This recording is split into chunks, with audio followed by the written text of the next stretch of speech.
Good evening, ladies and gentlemen. Welcome back to the Grand Prix Virtual World Championship, and we go into the second round of this year's 2021 Super League title fight on the Bahrain International Circuit in Manamah in Sakhir in the beautiful country of Bahrain. I'm Jake Sanson. Beside me is Tom Parker. It's business as usual, but there's definitely plenty of exciting talking points going into tonight's epic duel. Tom, this is definitely going to be an exceptional fight once again.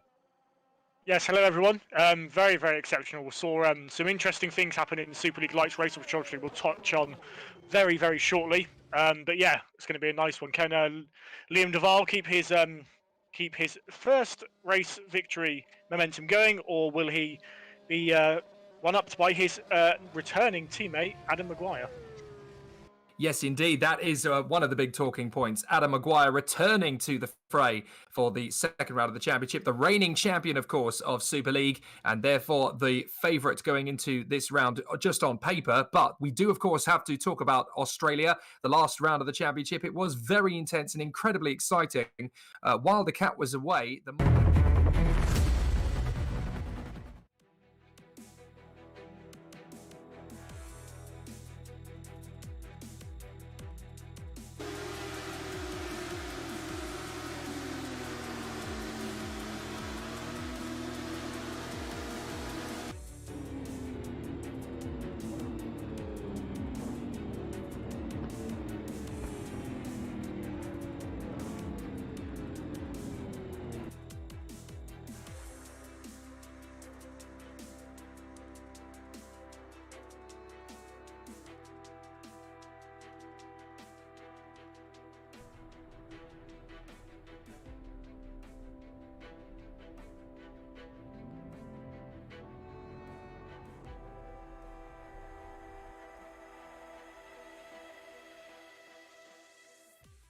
final race in Brazil, which obviously last year saw a very big title fight go down to the wire. So fingers crossed we'll see that again this year. But like I said, 14 races to go. Who knows, someone may pull clear in that time. As qualifying has just begun.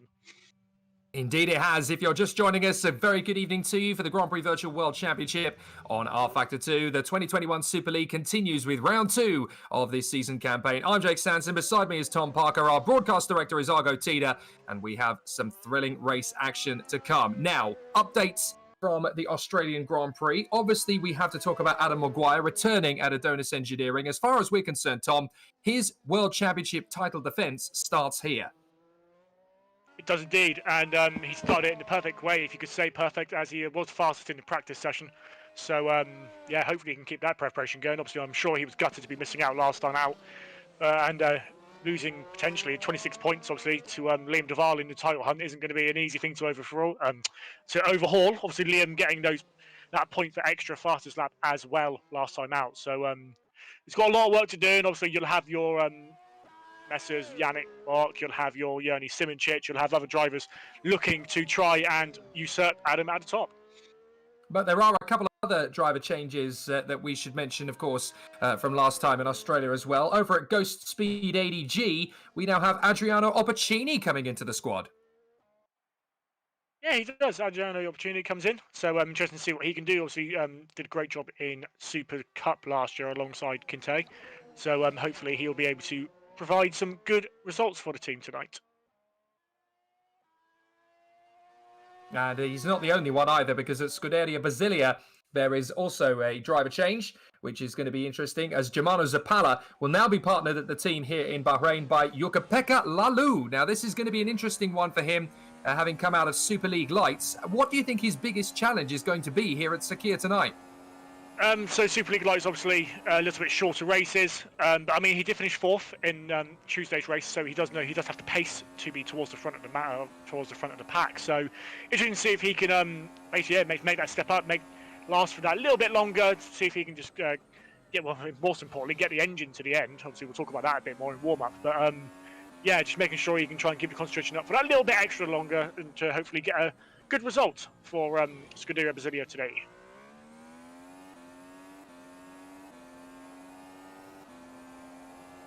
Now, of course, the battle came down to the wire in Australia. We had Liam Duval and Colin Spork battling in the closing stages with Fabrizio Gobbi, all three of whom could have won the Australian Grand Prix throughout the course of proceedings, but it was Liam Duval who got the victory in fabulous circumstances, and of course he also got the bonus point for fastest lap in doing so as well. Now, one of the big key factors coming into this round of the championship, of course, in the Super League is going to be reliability, because, of course, we saw in the Super League Lights 2 nights ago just how difficult it is to put these cars under pressure for 2 races running. We saw quite a high rate of attrition on Tuesday night. Are we going to see an even higher rate of attrition this time, based on the fact that these cars are obviously going to run even longer in Super League than they did in Lights? Potentially, yeah. I mean, the engine upgrades won't have had time to come through yet, as we've got laps going onto the board. Yerny Simoncic currently fastest, 26.900 from Giuseppe Raguzza. So nice new name to see there in second place. But yeah, very much so. We could see engines going pop. Obviously, you have the four different suppliers in Super League rather than the one in Super League Lights. But obviously, that doesn't mean that there couldn't be some issues tonight. We had 6 engines go pop, I believe, in Bahrain in Super League Lights. So obviously, like I said earlier, longer race, you're going to have to make sure you're looking after those engines a bit more. I know some of the guys who did have those engine failures said, yep, we've got to look what went wrong. I mean, is it something that we can do better potentially? But yeah, so hopefully the guys in Super League will have done their homework, especially after seeing that in Super League. Maybe they think, oh, maybe we need to do a bit more cooling, maybe use a little bit of boost in the race. It's going to be interesting, but fingers crossed these guys will, like I said, they're in the best of the best. They should know what they're doing. And fingers crossed we'll see 28 finishers tonight. So with just a whisker over 10 minutes left of qualifying, we have Jonic Simoncic for the Burst Esports squad, currently topping the bill on a 1:26.899, just a whisker ahead of Giuseppe Raguzza of the GSR Sim Racing Centre by VBM squad. Right, Kilk and Stefan Rualt are in the top 5 there as well. 5th place is Matthias Mus, and then 6th position for Germano Zappala with Colin Spork, Yannick Bock, Florian Gaia and Thomas Vach, who are very much in the top 10 at the moment. The gap between them, less than half a second. That's Super League for you. It hasn't really got any worse in terms of the close nature of the battle, and it's incredibly close at the moment in terms of the laps set. Only 22 drivers have actually set a qualifying lap, but the gap between them all is 1.2 seconds. Opportuni and Russo in the Ghost Speed 80G and Green Stripes cars, respectfully, needing to find a little bit more time in their qualifying paces at the moment. You're watching Michael Francesconi for the Maya Downard Racing team in car number 71, as he pounds around the second sector of the course. One man, of course, we haven't seen, in fact, 2 men we haven't seen out on circuit just yet are the Adonis Engineering twins, Liam Duval and Adam Maguire. Is this an opportunity for Liam Duval to assert himself as the lead of this team, Tom? or is Adam Maguire going to be given the best opportunity possible? I think Menno's pretty fair. I think he'll let them battle it out. I know Adam himself will say it's fair, it's equal. I'm not above Liam, Liam's not above me. Yeah, I may be the reigning champion, but we want to have parity within the team. I know Adonis have done that in the past, so I don't see any reason why Adam would expect Liam to move, for example. I mean, at the end of the day, Liam's got championship aspirations of his own. So let's see what Adam can do. Like I said, he's got to try and at least make the mark on a mental state that he needs to try and to show Liam, yeah, I can beat you. Like I said, Liam not actually gone out of the track just yet. He hasn't even set a single lap. As you said, Adam has not either. Adam's done 2 laps so far, so I think he may have aborted his first lap. But yeah, we need to make sure Adams needs to try and get off to the best possible start he can for his championship and take the win today. But yeah, Michael Francesconi, as you mentioned, also is making his debut for MDR today in Super League. Obviously missed out the first race through suspension, and will hopefully be keen to get some points on the board. Yes, indeed. So far already, we've had drivers setting essentially their first banker lap on the board. Christian Pascal and Michael Francesconi, the Mayor Downard Racing Team cars, are the only ones out on circuit actually setting laps at this point, which is why it's very much the MDR show at the moment, because those two are the only cars currently on circuit. I spoke too soon. Leon Bock has just pounded in a first-time lap, but Christian Pascal's first lap is good enough for 9th place, so they're already setting a good pace. Yannick Bock, though, for the Evolution team, has just gone purple in the first sector, so Yannick Bock definitely now starting to up the ante, and he's currently in 8th position, so he's got plenty to do. Stefan Rualt, Matthias Muss, and Colin Spork all setting personal bests in the first sector. Thomas Vack, likewise. Michael Francesconi's first lap is a 1:27.545. That puts him into 20th for the moment, but we have Adam Maguire and Liam Duval both out on circuit now, about to set lap times. Duval actually is not yet. I do apologise. Fabrizio Gobbi hasn't gone out yet either, the man who was so strong for VBM last time. Yannick Bock, though, is on a flyer. David Feidek actually goes fastest of all in the second split.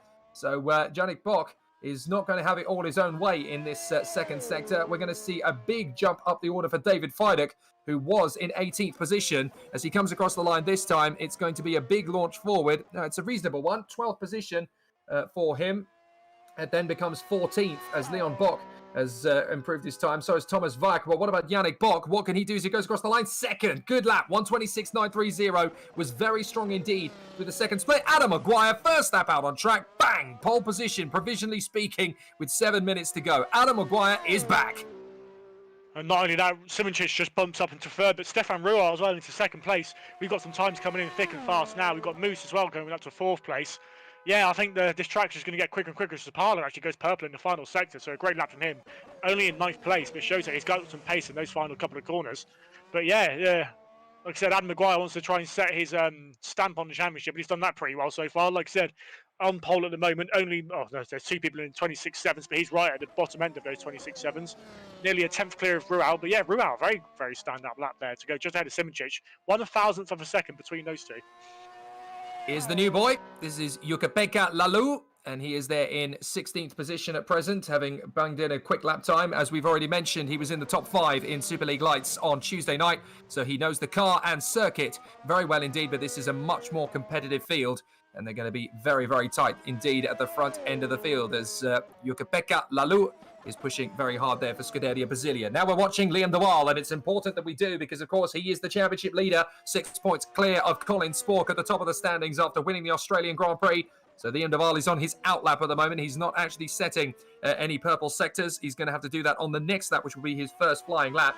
Leaving it late, though, might give him the upper hand because he knows what he needs to do by comparison to his teammate and certainly by the likes of Rualt, Simoncic, Muss, etc. Maguire improves on his best, a 1:26.707, so it goes slightly quicker, I do believe. Now Liam Duval is going into his time qualifying lap, so here we go as far as he's concerned. The pressure is on him to a certain extent. He wants to continue to rule the roost in Super League 2021, but his world champion teammate has asserted himself straight back in the car. But he does have, Liam Duval, the confidence of knowing that he's got a 26-point advantage over his teammate already, based on the fact that he has raced and won, and his teammate is starting his first race of the season. Fabrizio Gobbi is on the inset, you can see there to the right hand of your picture as well. He's one to watch because he could easily have won the Australian Grand Prix on his own. 27.044 for Liam Duval. Not a bad first sector, but certainly not the fastest we've had so far. We've had a few sectors in the 26s, so he's got to find a little bit more pace. Fabrizio Gobbi comes across the line. Where's he going to go? Up to 12th. It's not as good as I thought it would be. 0.484 of a second off. That just shows you how close it is at the sharp end of the field, Tom. Liam Duval pushing very hard indeed to get the ultimate pace from this lap. Yeah, and like you said, I mean, Gobbi 12th. I mean, he qualified second, third last time out. So, and he's only he's less than half a second off, and he's in 12th place. Like you said, it just goes to show. Actually, now down to 13th with Leon Botgren to 12th. But I've got a theory about why Liam's actually going out a little bit later. I will wait until after he's finished his lap to explain it. But yeah, into the final corner he comes. Like I said, Liam 26-point gap over his teammate, at least in the standings at the moment. Where is he going to go? As he crosses the line, Liam Duval up into. Oh, it's only 17th place. So, like I said, he hasn't done many laps in this session. Maybe he's going to be on the back foot as we enter the last 3 and a bit minutes of this session. Yeah, he definitely needs to find something special if he's going to get pole position. Speaking of special, here's Colin Spork. This could be a big leap up from 14th on the grid. He's gone personal best in the first and second sectors. Colin Spork, that's 5th position, 126.857. Not as quick as he wants to be, but certainly now getting towards the firing line. Here's Pedro Gomez, 11th fastest for him now. Not a bad lap at all on a 127.138, 0.431 from pole position. So close indeed between these guys. You've got to be absolutely on your A game in these qualifying sessions to get the absolute maximum from the car. Just to give you an insight, the top 15 drivers are covered by less than half a second. The top 25 drivers, make that 26 now thanks to Adriano Opportuni, are covered by less than a second. Mental, isn't it, really? I know I think in Super League Lights yesterday, first, I think it was the same again, first to 26 separated by a second. So it does show how competitive this league is. And yeah, another Jeffrey Fournier pointing out on the YouTube chat, Matthias Moos still up there in 4th place. Would be one of his best positions ever, I think, in Super League qualifying in his career. So Moose, as we go into the last 2.5 minutes of session, very, very strong position. Sort of quickly go back to Liam, I was going to say as he was on his lap. Obviously, we said about the engines potentially going bang. He's only got a 62% engine, which is on the lower end of the scale and what's available. So maybe he's just trying to save a few kilometres, trying to make sure that he doesn't go pop in the race, basically. Because obviously it's based on the amount of distance you do, as well as obviously the settings you run on. So yeah, maybe he's just trying to preserve some lap time and some kilometres as Francesconi abandons that lap and back into the pits. Well, it's a very good point because we've got several cars that are below subpar. You basically want to try and have as much engine life in these cars as possible. And let's be fair, Sakhir is a circuit that really is punishing on engines. There are quite a decent combination of straights, 4 sections on the circuit where you are flat on the throttle for a fair amount of time.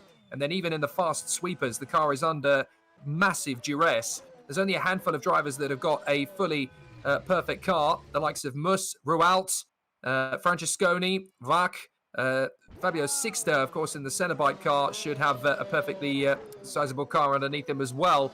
And Adam Maguire, who is, of course, coming in for the first time. I haven't actually seen Fabio Sixter out on circuit in the Cenobite. I've seen Gomez, but haven't seen anything from Fabio Sixter as yet, Tom. That's an interesting story to pick up on.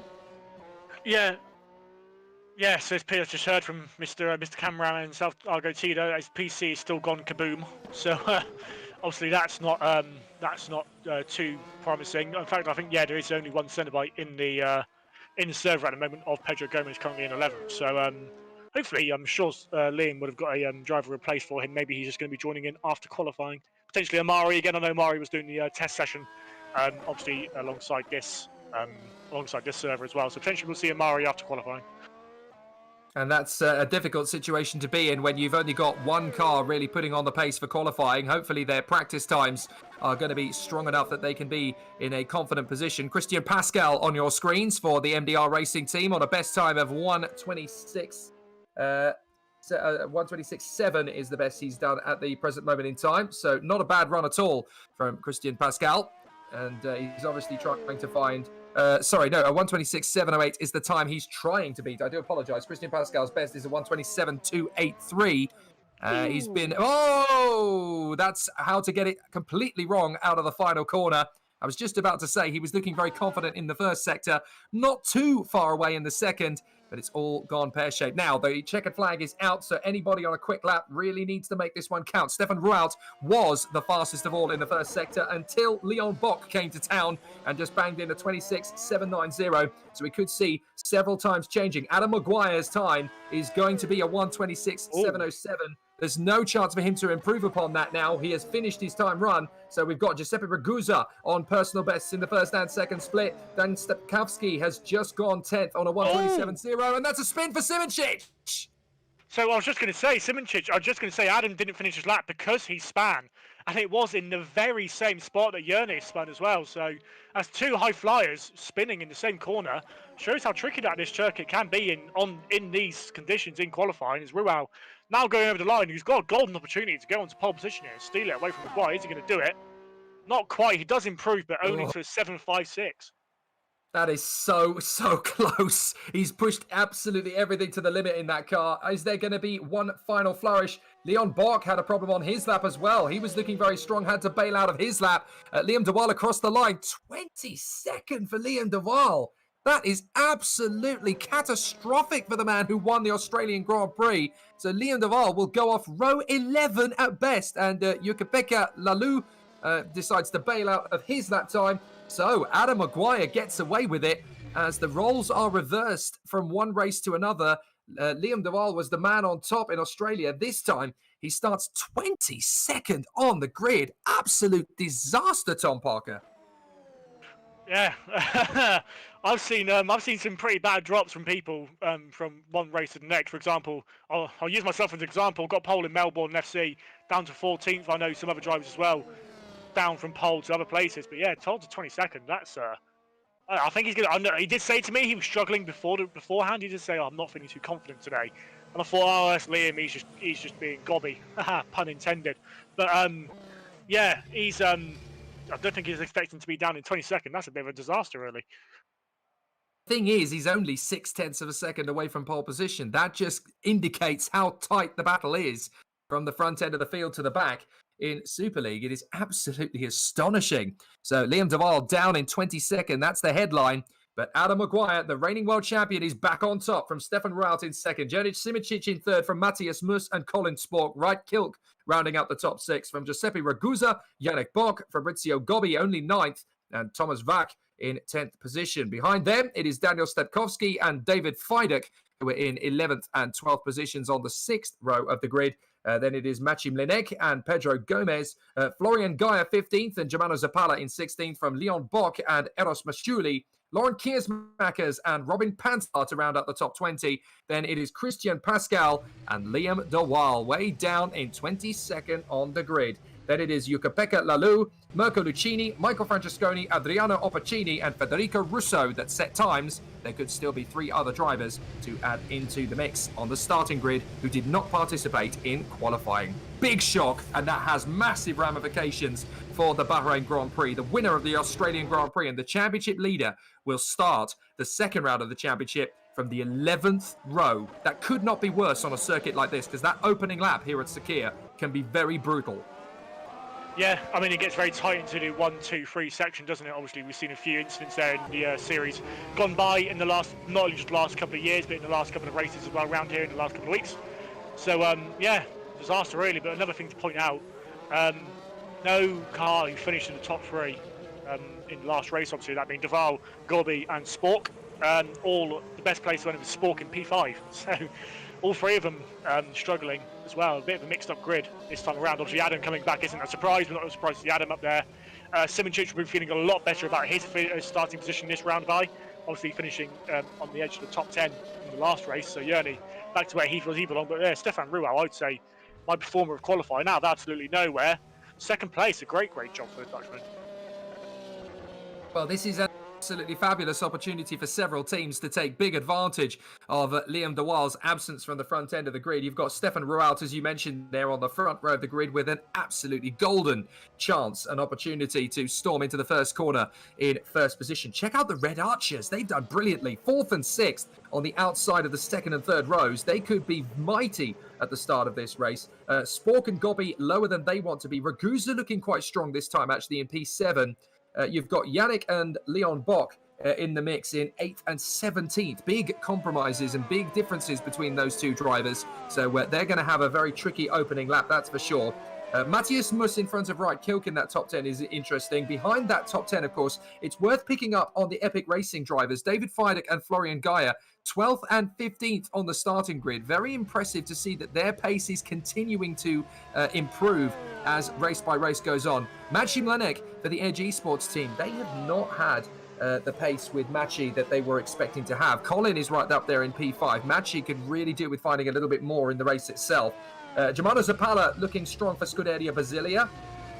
Lauren Kiersmakers still not quite finding the same sort of pace that his teammate Stefan Rualt is finding. And Eros Mashuli, the leading Ghost Speed ADG driver. But there's some interesting signs read in those final few positions, isn't there? Christian Pascal and Liam de Waal. It's such a big deal that the Australian Grand Prix winner is down and out of it. In fact, he's not currently in the server for the warm-up session. So Liam de Waal obviously coming up with a new strategy coming into this race. This definitely gives them a massive problem because Adam Maguire will have no support up front. And although he's the favourite to take the victory, it really does severely compromise the team. Yeah, I mean, what it does mean is that there's going to be no silly game, so Adam can just go off and win. He hasn't got to worry about Liam. Liam hasn't got to worry about backing anyone up. Adam just go, right, I'm going for it, bye. That's going to be his aim. Obviously, having two strong drivers over Real Symmetry's right next to him isn't going to be the easiest job in the world, but, you know, we'll have to see when it comes to it. But, yeah, I mean, Liam's proven before he can come from the back of the grid through to win, not win, but get good results, and I'm sure the team will be confident he can do that again today. Another one I'm quite surprised. Michael Francesconi, yes, he's making his debut for MDR today, but he does have Super League experience and was very, very quick in Super League lights last year. And I'm surprised to see him only in 25th. So quite a few drivers needing to make up some gains today. But yeah, shout out to Red Archer, like you said, 4th and 6th place. Best team result, actually, of the qualifying. So Nikos is doing something right with that car. Even though, obviously, round 2 is another good thing to point out. We have still got equal cars in round 2. Hopefully, research and development will be starting up in the next couple of weeks so that we will have some disparity in the car upgrades by round 3. But, yeah, great stuff from Red Archer. They seem to have done their homework on this mod. And, yeah, it's paying off dividends because you've got Moose in 4th, which I think may actually be his best ever qualifying position. And, obviously, Wright Kilk always there, like I said last race, always there and thereabouts in the 5th, 6th place area. And it's once again 6th place. So now we've got a good opportunity for the Red Archer team. We have to pick up on this because they are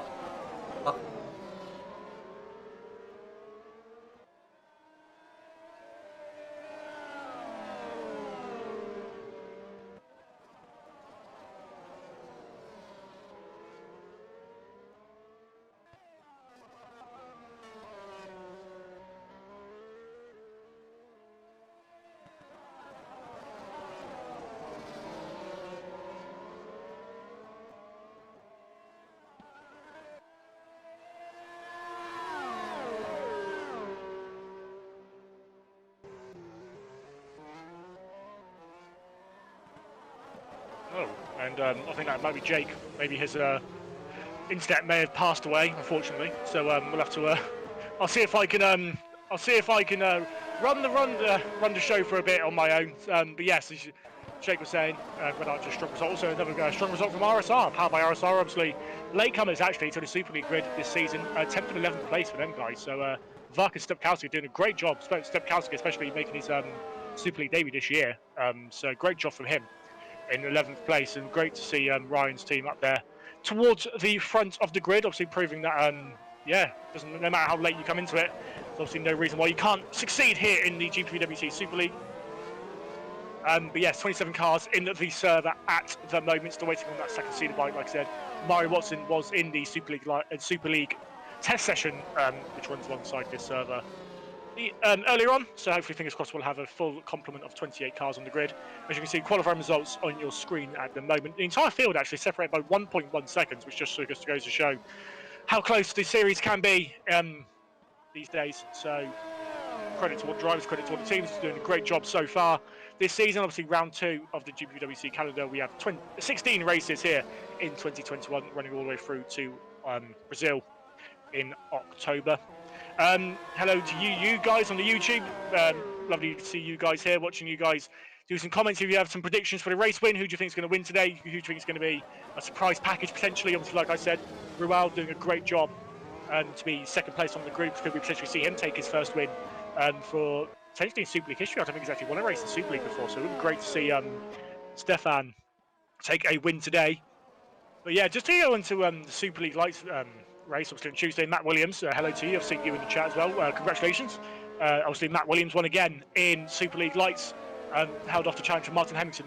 Great job for Martin as well, actually, to get Revo's first ever Super League Lights podium. But yeah, Matt as well, winning his second race of the season to take 26 points again to extend his championship lead in Super League Lights, obviously from Martin in second place in that race. But let's go through quickly, run you through the Super League. Obviously, that's why we're here. The Super League standing so fast, like I said, from the last race, Liam Duval, 26 points out of 26, obviously with the bonus point for fastest lap, added on to 25 points for the win, took the championship lead, obviously, with Colin Spork second place, Richard Gobby third, Leon Bock fourth, Stefan Ruel fifth, Matt Jumlanek sixth, Kearsmaker seventh, Mashkuli eighth, Simonchich in ninth, and Fardag running out in the top 10 as we stand going into this race, as we going into the team championship, which is interesting, well, actually, really. So Edge Sports currently leading it, with Spork and Linek getting 30 points on the board from Adonis. Obviously, Adonis's points only came from Liam Duval, so they only have 26 points on the board, all from Liam. Kintay obviously not scoring in the last race, so a very small gap at the top there between Edge and Adonis. Third place, GSR Sin Racing Centre by VBM, with Ragutsa and Gobby, and Holland Racing Team in fourth on 20. So the top four teams, obviously, at this early stage, very, very close, only separated by 10 points. But like I said, 16 rounds, and I'm very, very excited to see who's going to come out on top this season.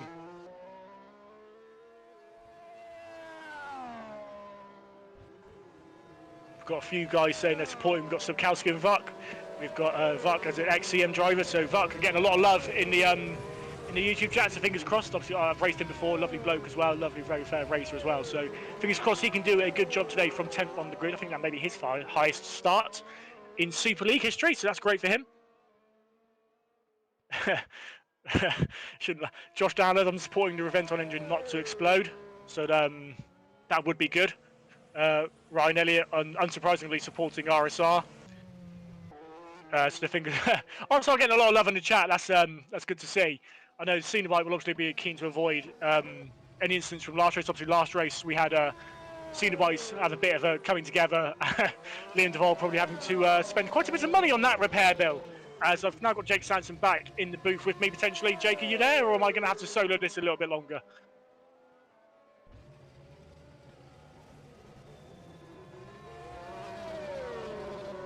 And by that silence, I can tell is pretty deafening. So I will continue on solo until I get some notification that Jake is back with us, as we have 25 seconds left of our warm-up session. Gobby, actually, interestingly, fastest in the session. So we'll be hoping to continue on the good form he took in last race. Obviously, he had that coming together with Liam Duval towards the end of the race. There were no protests involved and no incidents reported, so obviously they felt like that was nothing that wasn't worth protesting. So interesting to see that outcome. But yes, Adam Maguire's second place will be starting this race on pole position, aiming to keep his aiming to start his championship, really, isn't it? Obviously, not being here in Melbourne, obviously aiming to start his championship in the best possible way, as his teammate Liam Duval did last round. Hopefully trying to take Adonis to their second constructors title in a row. Obviously, Adonis winning the title last year with Adam Maguire, to hopefully get both their maiden titles here in Super League.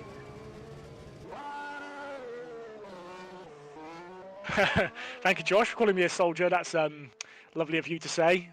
Wouldn't ever see me in the army. If I was fighting on the front line, you would be terrified. But yes, thank you very much. Yes, warm up over, guys. Obviously, in the warm up session, using this opportunity to get back used to high fuel, get used to potentially a lower boost setting. Just trying to get the car a little bit more in sync for the race session, basically. Obviously, race and qualifying very, very different. Obviously, qualifying as low fuel as you want, as fast as you can go, then we get to the race session and aiming for trying to keep your tyres alive, trying to keep your fuel usage down, trying to make sure your engine doesn't go bang. Obviously, as we saw last time in Super League Lights. But interesting for the strategy today. Obviously, top 10 have to qualify. Those top 10 qualifiers have to start on the compound they qualified on, obviously all being soft, so I'd have thought, unless there's a mega lap from someone we've missed.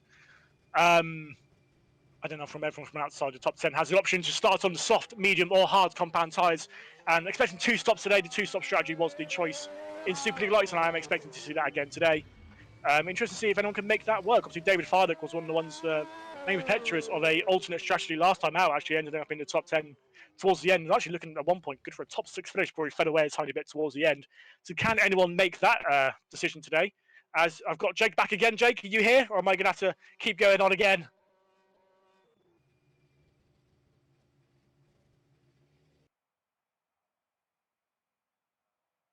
And looks like I'm going to have to keep going on again. Oh, my voice is I'm going to run out of voice at this point. I'm sure that wouldn't disappoint a few of you. But yeah, I'm going to keep soldiering on for a little bit. As like I said, Chris Williamson now just going through the final preparations from the race director, reminding them all to keep it clean for the first couple of laps. Obviously, like I said, turn 1, 2, and 3 could get a little bit spicy. We've had a few incidents there in the last few races around here at Bahrain. Fingers crossed we'll get through cleanly. And these guys did well in Australia. We had a nice clean lap 1 in Australia, which obviously can be a bit... which is very, very difficult to do in the best of circumstances. So fingers crossed they will be able to take that into this race today.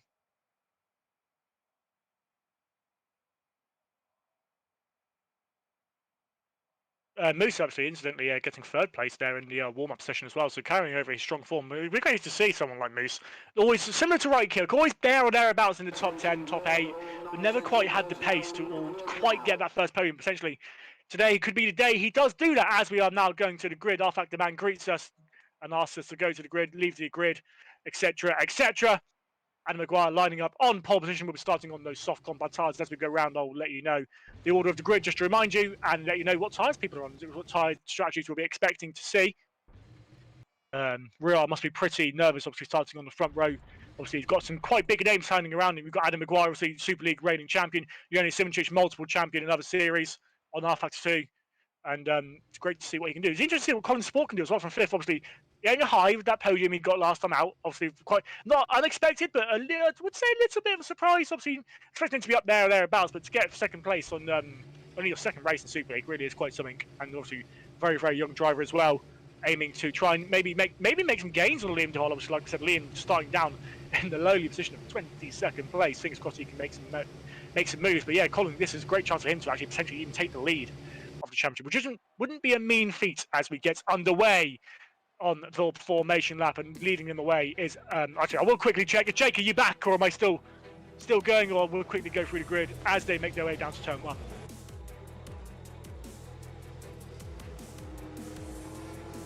Yeah, that's him there as I hit the bum. But yeah, so Adam Maguire leads you around the Bahrain lap with pole position on his Super League. First Super League start of this season. 2nd place is Stefan Ruel with Yoni Simoncic in 3rd place for Birth Esports. Matthias Moose 4th with Colin Spork in 5th and Right Kilk in 6th place for Red Archer. 7th place is Giuseppe Raguzza, 8th place former world champion Yannick Bog, aiming to try and get a good finish today to kickstart his championship. Fabrizio Gobbi, 9th place with Tomek Svark in 10th, followed by his sister car Daniel Stepkowski of the Rara Sarden in 11th place. Fidok in 12th place with Matthew Linek in 13th. Pedro Gomez in the Sol Cinebike Motorsports car on 14th place. Florian Guy 15th place and Tapala in 16th. Leon Bock, the Bock brothers 17th today for the younger one in Evolution Motorsports. 18th for Aris Mashuli in the Go Speed ADG car. Lauren Kearsmaker's probably a bit of a shocking one for him as well. 19th place in the Holland Racing Team with Robin Panzar 20th. Christian Pascal in 21st with Liam Duval, like I said, Melbourne winner, only in 22nd place. Yuka Pekalalo in 23rd place with Bikini 24th. Opportuni in 25th for the 2nd Go Speed car. Federico Russo in 26th, and Michael Francesconi rounds out the grid. Obviously, will have a 10th place penalty carried over from that race ban he had from Melbourne. So 27 cars on the grid, 28 of the 28. So good stuff today. And will we see a new winner for the season? Will we see a new winner overall? Potentially, like you have Rual Moose Sport up there in the top 5. Who can we see? Someone from outside the top 10 potentially actually win this race on the alternative strategy. As I have to quickly see if I can see anyone who's not starting on the soft compound tyre. We've got in 12th place, we've got Fidok, and then we have Linek in 13th on the mediums. We then have, who is this? Quickly, sorry. Yes, then we have Guy 15th on the mediums. We have Zapala mediums, Leon Bock on mediums, Erish Mashuli mediums, Lauren Kismakers, if you can guess, is on the mediums. Roland Panzar is on the soft, Pascal on the mediums, Liam Duval on the mediums, see if he can try and get a little longer into the race. Yuka Pekalale on the mediums, Lucchini mediums, As then 25th place, opportunity mediums, Russo softs, and Brajasconi on mediums. So no one's using the hard tyre again, which we didn't see much of last time actually as well. So interesting to see that car drivers not choosing to start on the Harcom tyre. Obviously doesn't mean they can't go onto it eventually. Another thing to actually think about is will they be keeping on the line for a bit longer? Because I know Super League Lights, they had quite a long hold, and that may have potentially not helped with the engine bangs as they are now just lining up on the grid. As I believe, maybe this time have I got Jake back? You have. Talk about timing. It couldn't have happened at a better moment, could it? There we go. I'll let you lead the first lap on. My voice hurts. Fair enough, no problem at all. Sorry, Discord threw an absolute temper tantrum. Right, let's get on with the action. It is the Super League 2021 for the Grand Prix Virtual World Championship, the Bahrain International Circuit. Adam Maguire from Stefan Rualt, Simoncic, Mus, Fork, Kilk, Ragusa, Yannick Bock, Fabrizio Gobbi, and Thomas Wack, the Australian Grand Prix winner, all the way down in 22nd on the grid, Liam Dewal, with plenty of catch-up to make on this first lap. The lights are coming on. When they go out, we'll be racing for the first lap of 57. It's race time! Let's go at Bahrain! And it's a good start already from Maguire, but Rualt has got a penalty. I think he's jumped the start as a couple of cars are smoking on the way down to the first corner. So Rualt has just got to ride the tide and go with it into the first corner. I think we've already got it off in the background as we've got one or two drivers going sideways. There's a spinner in the background. Oh, it's Liam! It's Liam Dewal! I can't believe it. Liam Dewal has already dropped it on the time, but the Australian Grand Prix winner has come a cropper on the opening lap of this race. It could not be more catastrophic. Not only that, but he has got no rear wing. I'm just going to see what happened to him. There's a bit of a melee. I can't quite see who he's got behind him, but it looks like, oh, what on earth happened there? It looks like it's just pinged off. Let's get it back and see if we can get a replay of that. But yeah, Liam Dewal, no rear wing. It's gone from bad to worse for him, as we also have one of the GSRs right to the back. It's Russo in 25th. Well, that is not good news. So Dewal and Russo are already playing catch-up. Looks like a penalty has also come up for Lauren Kiersmakers on the opening tour. You can see it there on the left-hand side of your screen. There's Stefan Rualt, who is now in third position. He is the highest profile of the penalty makers in the opening tour. Absolutely astonishing opening lap for Liam Dewal. It could not get any worse. He would have come into this lap thinking, well, let's just hope it's going to be a better race than it was qualifying. Certainly not the case. Yellow in Sector 3 already. I think we've got a spinner in the background as Matthias Mus is trying to close up on Stefan Rualt early doors. So it's Janic Simoncic who leads the race from Adam Maguire, then Rualt, Mus, Spork, Yannick Bock, Gobbi, Ragusa, and then Kilk, Stavkovsky, David Feideck and Robin Panzer on the opening lap, with Maciej Mlinek running in 13th place. It's a reasonably good opening lap for many of the drivers. It's up the inside. That's a good battle between Kilk and Stavkovsky. Stavkovsky there trying to get well clear, and it's Feideck who's having a nice little duel. He's managed to sort it out in front of Robin Panzer, who is very close to being overhauled by Maciej Mlinek as we go into the second lap, and already some big drama in the first couple of laps here at Sakhir.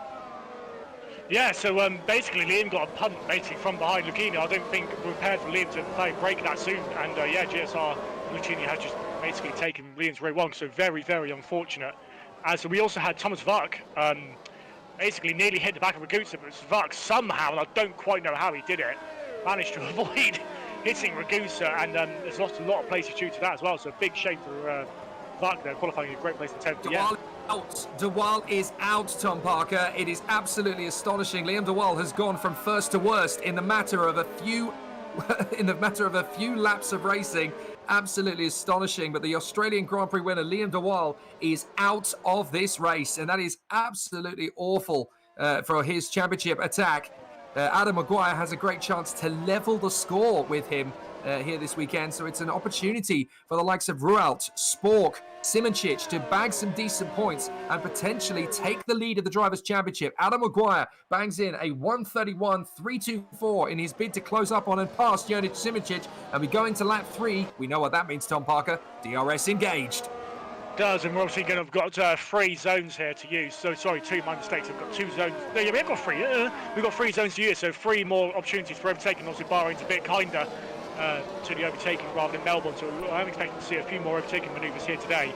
But yeah, I was just saying whilst you were having your fight with Discord, Colin Spork has a very good chance now, especially now with Liam being out, to take the lead of the championship in his first season of Super League. So that'd be a great opportunity for him. But I know Simoncic would obviously have something to say about that, and couldn't said Leo leading here in Bahrain. Very interesting point as well. He does actually have a 100% engine as well. So rather than it going bang. So a fascinating opening part of the race then, as Jonic Simoncic is still trying to get clear of Adam Maguire. Yannick Bock running in P6 as he runs in behind Colin Spork. And then we have Fabrizio Gobbi, P7 ahead of Ragusa, Kilk, Stepkowski, Fidek, Panzer and Weineck. Florian Gaia, 14th from Pedro Gomez and Germano Zapala. So there's still good battles in the midfield. We're watching Colin Spork, a man who could be the recipient of the bad luck of Liam Dewal and could end up in a championship leading position by the end of this race. As long as he stays very strong and solid and consistent in this one, he has a good opportunity. A top 3 finish would almost certainly guarantee him the lead of the driver's standings, but there's a long way to go yet. And as we head into lap 4, there is still plenty that can play out here as Ragusa sets the new fastest lap. A 1:31.3 for him as he manages to go purple in the second split. Yannick Bock fastest of all in the first split. Right, Kilk is the fastest of all in sector 3. So we're just going to go into... Oh, yeah, you go ahead, Jake, sorry. Yeah, you're absolutely right. I think we were going to have a look back to see what happened with Liam Dewal on the opening lap. So this is on board with Dewal at the start. We'll get a bit of an impression. Tom, just talk us through his run to the first corner. So he's going ahead. Someone's smoking up ahead. That's not good. But he goes. He brakes. You see Lucchini's mirrors back. Lucchini, I think he must have just missed his braking zone. Liam obviously doing the sensible thing, taking it easy into turn 1. Obviously minding his own business. He's got a long race ahead of him. And he's got to try and salvage championship lead. And yeah, Lucchini doing I must admit, I don't really know what he's doing. I don't know why he's poking his nose up the inside. As yeah, he's poking his nose up the inside. I don't really understand what he's doing there, but yeah, he's just caught off guard. A bit of grass. Oh no, yep, he's taking his foot off the brake again and hit Liam. And Liam, as he goes past the stricken flank as well. Liam off he goes into the other GSR, Russo, a bit of a passenger and all of that. But yeah, I think we may see a penalty there from Lucchini, but really, really unfortunate for Liam. As yeah, Liam now out. Not good for him, and obviously championship hopes. Inexperience for Mirko Lucchini there, unfortunately, and it's really not gone well from his point of view. Follow the conversation on social media, hashtag GPVWC, hashtag SL, as we continue on lap 5 of 57. But this is absolutely appalling luck for Liam Dewal. He is a spectator, and surely that is going to come back to bite Mirko Lucchini. A very difficult move to justify on the opening tour of a race. I'm afraid that is the very catalyst for Dewal's demise, and it's also the epitome of the phrase, you can't win on the first lap, but you can definitely lose, and unfortunately both men have in that one fell swoop. Now, Adam Maguire not able to get as close to Jonic Simoncic with DRS open as I thought he might have done. He's definitely not been able to get that massive toe down the straights in order to get close enough to Simoncic to make a challenge. Either he's just trying to wheel his way in and not have too much of a big lunge up the inside, or he's just working his way up to the back of Simoncic's car. Either that, or they're so even on pace that he's not had the opportunity as yet. Look, he just can't quite get close enough on this back straight. They then come into sector 3, and you follow in the dirty air of the car in front. It's very difficult to stay close enough to then get back into a good position on the DRS for the next zone. Yeah, and the thing with that back straight is, yes, DRS zone, but it's not quite long enough to work to make a move unless the guy gets a double left-hander, a notoriously tricky double left-hander wrong. But yeah, like you said, a bit tricky to get it done. But Stefan Rual's just about keeping with Adam Maguire as well. Just under a second gap between as Rual now comes in to serve his try-free penalty for jumping the start. But yeah, you're right. Of course he is. Yeah, good point. Adam Maguire, yeah, he's not far off. Maybe, I mean, well, the idea, what you'd want to do is maybe use the first DRS zone to get close, get a good line through turns 1 and 2, and then use the back straight, the second straight, sorry, with DRS to try and make a move into 4. But once again, like you say, Adam Maguire not quite close enough. Yone, let's check his top speed. Yone's actually got a top speed of 299 going into there. I just missed what Adam had, but maybe Yone set his car up for top speed.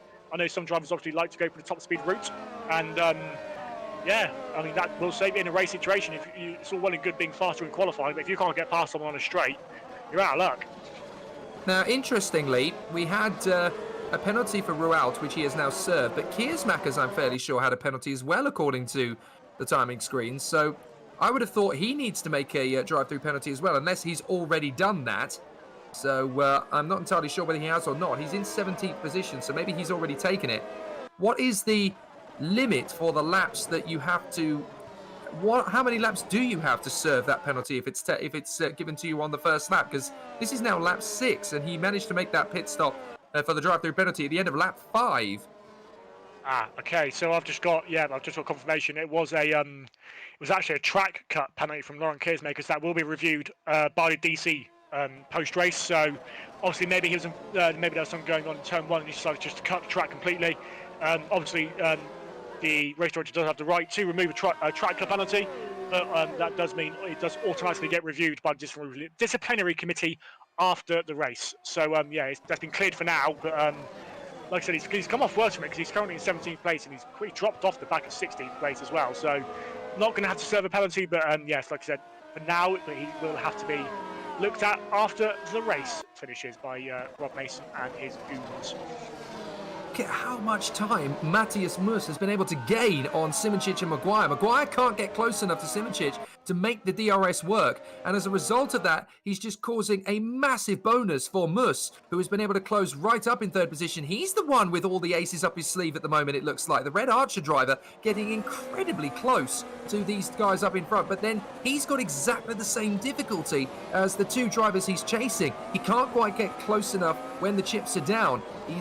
Both he and Maguire have got their both of them have got their DRS open, but they're just not quite able to overhaul the driver in front. They just can't quite get close enough on this back straight. And then you've got four big corners here where you're following in dirty air, and there's very little that you can do about it. You've got to hope that the driver in front essentially makes a hash of the final corner in order to make the move. I've got a feeling that Mus might actually get the run on Maguire before Maguire gets the run on Simoncic as we watch the midfield battle. This is Gaia, Zapala, Gomez, Bock, and a little further back is Kearsmakers. So a nice little tussle for the final few points-paying positions. They're all trying to get close in to Maciej Mlinek, who is there in 12th position as well. So Maguire still hustling Simoncic. We're also watching Stepkowski on the inset as I think that's an overtaking move up front. That is Spork losing ground to Bock. So Yannick Bock has got through on Colin Spork. Good move from Yannick Bock and a very crucial one in terms of the leyland of the race. Yeah, I saw that he was quite close. I didn't think he was actually close enough for a move, but yeah, he's absolutely done him on the straight there. And maybe they've gone for a lowest. Maybe they've gone to the same way as Burst, potentially gone for the lower speed, lower downforce setting to get the top speed. And yeah, nice overtake there from Yannick up to 4th place. Him and I did say last race, didn't I? They were battling over 12th and 13th. I never thought I'd be saying that. The Simoncic and Bock now back where they belong in the top 5 of this race. And yeah, like I said, going very quickly. Yannick Bock, fastest driver of the top 5 on that last lap. But yeah, Golby's also very, very, very quickly as well. So he's now back up into 6th place, where he probably feels like he should be after the last race. But yeah, going back to Moose, he's looking very, very strong at the moment, isn't he? But he didn't have to do well. He did manage to get out of the DRS range of Spork, but I think Yannick now back into that DRS range. But looking at Adam's top speed, I don't think Adam's got the same top speed. Maybe he's losing lower boost. Maybe I don't quite know. But yeah, Yerne's definitely got a higher top speed than Adam. So potentially Adam could find it a bit tricky to overtake Yerne, unless, like you say, makes a mistake into one of these corners. I think we've had an incident between Federico Russo and Adriano Opacini because we had both drivers in trouble. Opacini out of the race, and Russo was pit lane bound and has now dropped right to the back of the field, a good half a minute behind everybody. So I think there must have been some kind of issue between Russo and Opacini on the last lap. It's probably too long ago now to warrant or be able to source out a replay, but it's certainly compromised Ghost Speed ADG and Green Stripes Racing at this phase of the race. But again, Mus threatening Maguire. This is doing so much for his confidence levels as he's now really starting to eat into that gap at several points on the course. But again, it's this bottleneck situation. Bahrain lends itself to better overtaking opportunities, I would say, than Australia.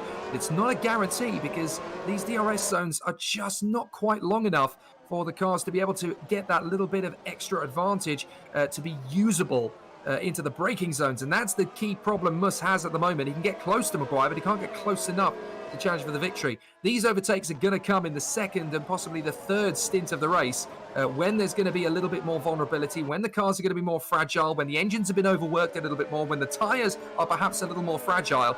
So this is all leading up to the pit stop phase because these guys are going to have to be so highly concentrated. They can't afford to drop the ball in these early stages. So they've just got to follow in pursuit. They've got to stay in the hunt. And Mus has got to stay very strong because Yannick Bock is reeling him in now as well.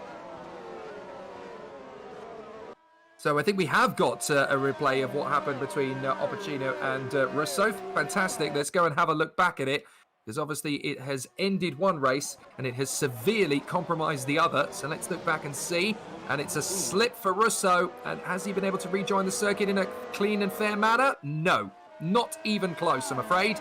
And that's rather unfortunate now, because both Green Stripes racing cars have essentially ended somebody else's race, because Lucchini did it with Duval on the opening lap. And I'm afraid to say that Federico Russo's return to the circuit has completely scuppered Opportuni. Yeah, I mean, from looking from that again, it looked like Opportunity maybe gave Russo a nudge, because that's a very weird place to have a slip. Yeah, maybe mid-corner, but on the exit going towards the hairpin. Yeah, maybe Opportunity gave him a little poke. But yeah, like you said, the rejoin could have been a bit better. And yeah, unfortunately, another retirement in the books, and unfortunately another GSR in the war. So not the best race they've ever had in their history, unfortunately for them. But going back quickly to the Simoncic Maguire Moose battle, obviously now with Yannick Bock on the tail as well.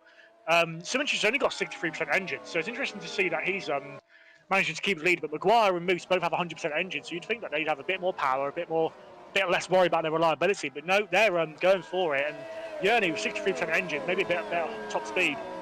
Loving life. He's just out there leading. But I was going to say, last time out of Melbourne, like I said, stint 2 and 3 a bit more vulnerable. Maybe the engine's starting to go. Yeah, I mean, in Melbourne last time, we saw the race really started to spice up after the first round of pit stops. So maybe we'll have to wait until about lap 20 to see these guys come in, and then maybe we'll see a bit of spice affecting up the race. But quick shout out to David Fidek as well. Mr. Mastermind last time with the tyres. Once again doing that. 10th place at the moment on the medium tyres, so the highest runner on those mediums. Quick shout as well to Robin Panzer in 11th place. I think he started down at about 22nd maybe, so Robin Panzer's 21st maybe. Robin Panzer has a great start up to 11th place as it stands on the soft tyres, but cracking job so far from the Swede. I think I'd love us to get a bit of a word with the man who's no longer involved in the running of this race, because it's rather heartbreaking that we, so early into the race, are having to speak to a particular driver. But joining us on the pit wall, we do have Menno Klont, who's going to be giving us a little bit of insight into what is happening from his perspective. And obviously the team are having an interesting race from his point of view. So I think it's going to be a fascinating opportunity. It would be good to have a chance to get to speak to Liam Dewal at some point soon as well. So we'll do our best to get on that, because unfortunately Liam Dewal is a mere spectator at this point in the proceedings, but it is definitely going to be a fascinating continuation of this race. So very shortly indeed, we'll be able to bring you a mid-race interview, which is obviously going to give us a little bit more insight as to what is currently occurring out on the circuit. Let's see if we can grab a word with Menno Klont, and we will give him the floor at this point in proceedings. Menno, give us an update. How are things? Well, yeah, with the number 4 car not as good at the moment, unfortunately. So yeah, that's bad for that side of the garage, with Liam now out of the race.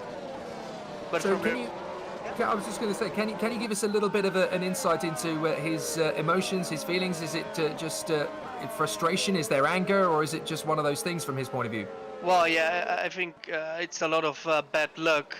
Of course, getting rear-ended just even before turn 1.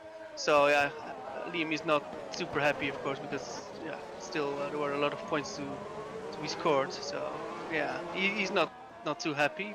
But those things happen, and Liam knows that. So yeah. Understandable. I mean, you obviously still have a race to win with Adam Maguire. Obviously, DRS has been enabled, and Maguire has spent a good 9 laps now staring at the gearbox of Janic Simoncic. Is this just a reserved strategy, or is there definitely a difficulty in trying to get close enough to Simoncic to challenge? Ooh, yeah, that's actually very difficult to say. I think the first stint is a waiting game for everybody, and we'll have the pit stops, I guess, very soon, and I think then the whole thing will go ahead, and then we will see I think the real fight and the gloves coming off. So yeah, I think it's now a waiting game, and I think every driver here wants to stay in DRS at the moment to to gain. Yeah, Sorry to interrupt you, Menno, but I see yeah. Yannick's now overtaken Matthias Moose, so Yeah, Moose must have made a mistake on the last lap. Yannick into third. Yeah. Yes, indeed. Yannick Bock is into third position. Is the strategy going okay at this moment for Adam Maguire, or has the fact he's not been able to utilise the DRS to get past Simičić, does that change things slightly? It would always, of course, change things because you've got a plan A and plan B. But yeah, I think strategy looks still pretty good. So we're going to see what it will bring for the rest of the race, and we'll. Can't give us a hint what plan we're on currently at the moment. Then. No, not really. No. So, I'm not at all surprised. I wasn't going to ask you to give away secrets.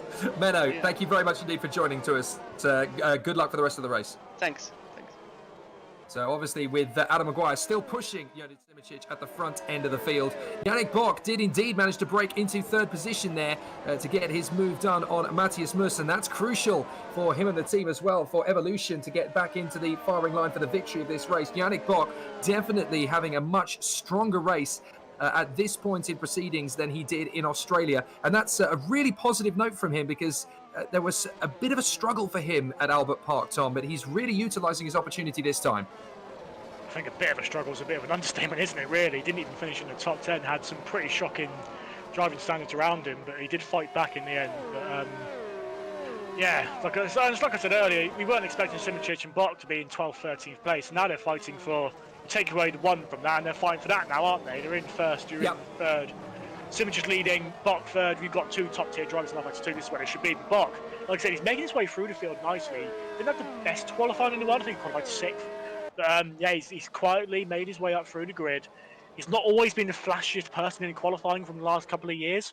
He's always been able to do it in the race, and he's always been one of the better ones on tyres as well. So, interesting to see what he can do as this race unfolds. Like I said, I'm expecting the pit stops in about 6 or 7 laps time from these soft runners. So they've already begun. They've already begun, Tom. We've already had a few pit stoppers. We've had Robin Panzar, Thomas Vag, and Mirko Lucchini have all managed to make pit stops on that last lap. So certainly for the lower field runners to the midfield runners, the pit stops have begun.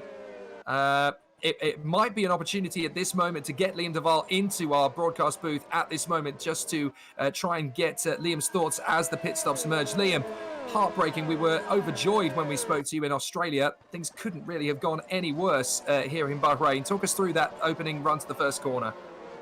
Yeah, I had a great qualifying 22nd, but I didn't have the pace at all in qualifying from the start, so I knew I was like 7/10 off Adam.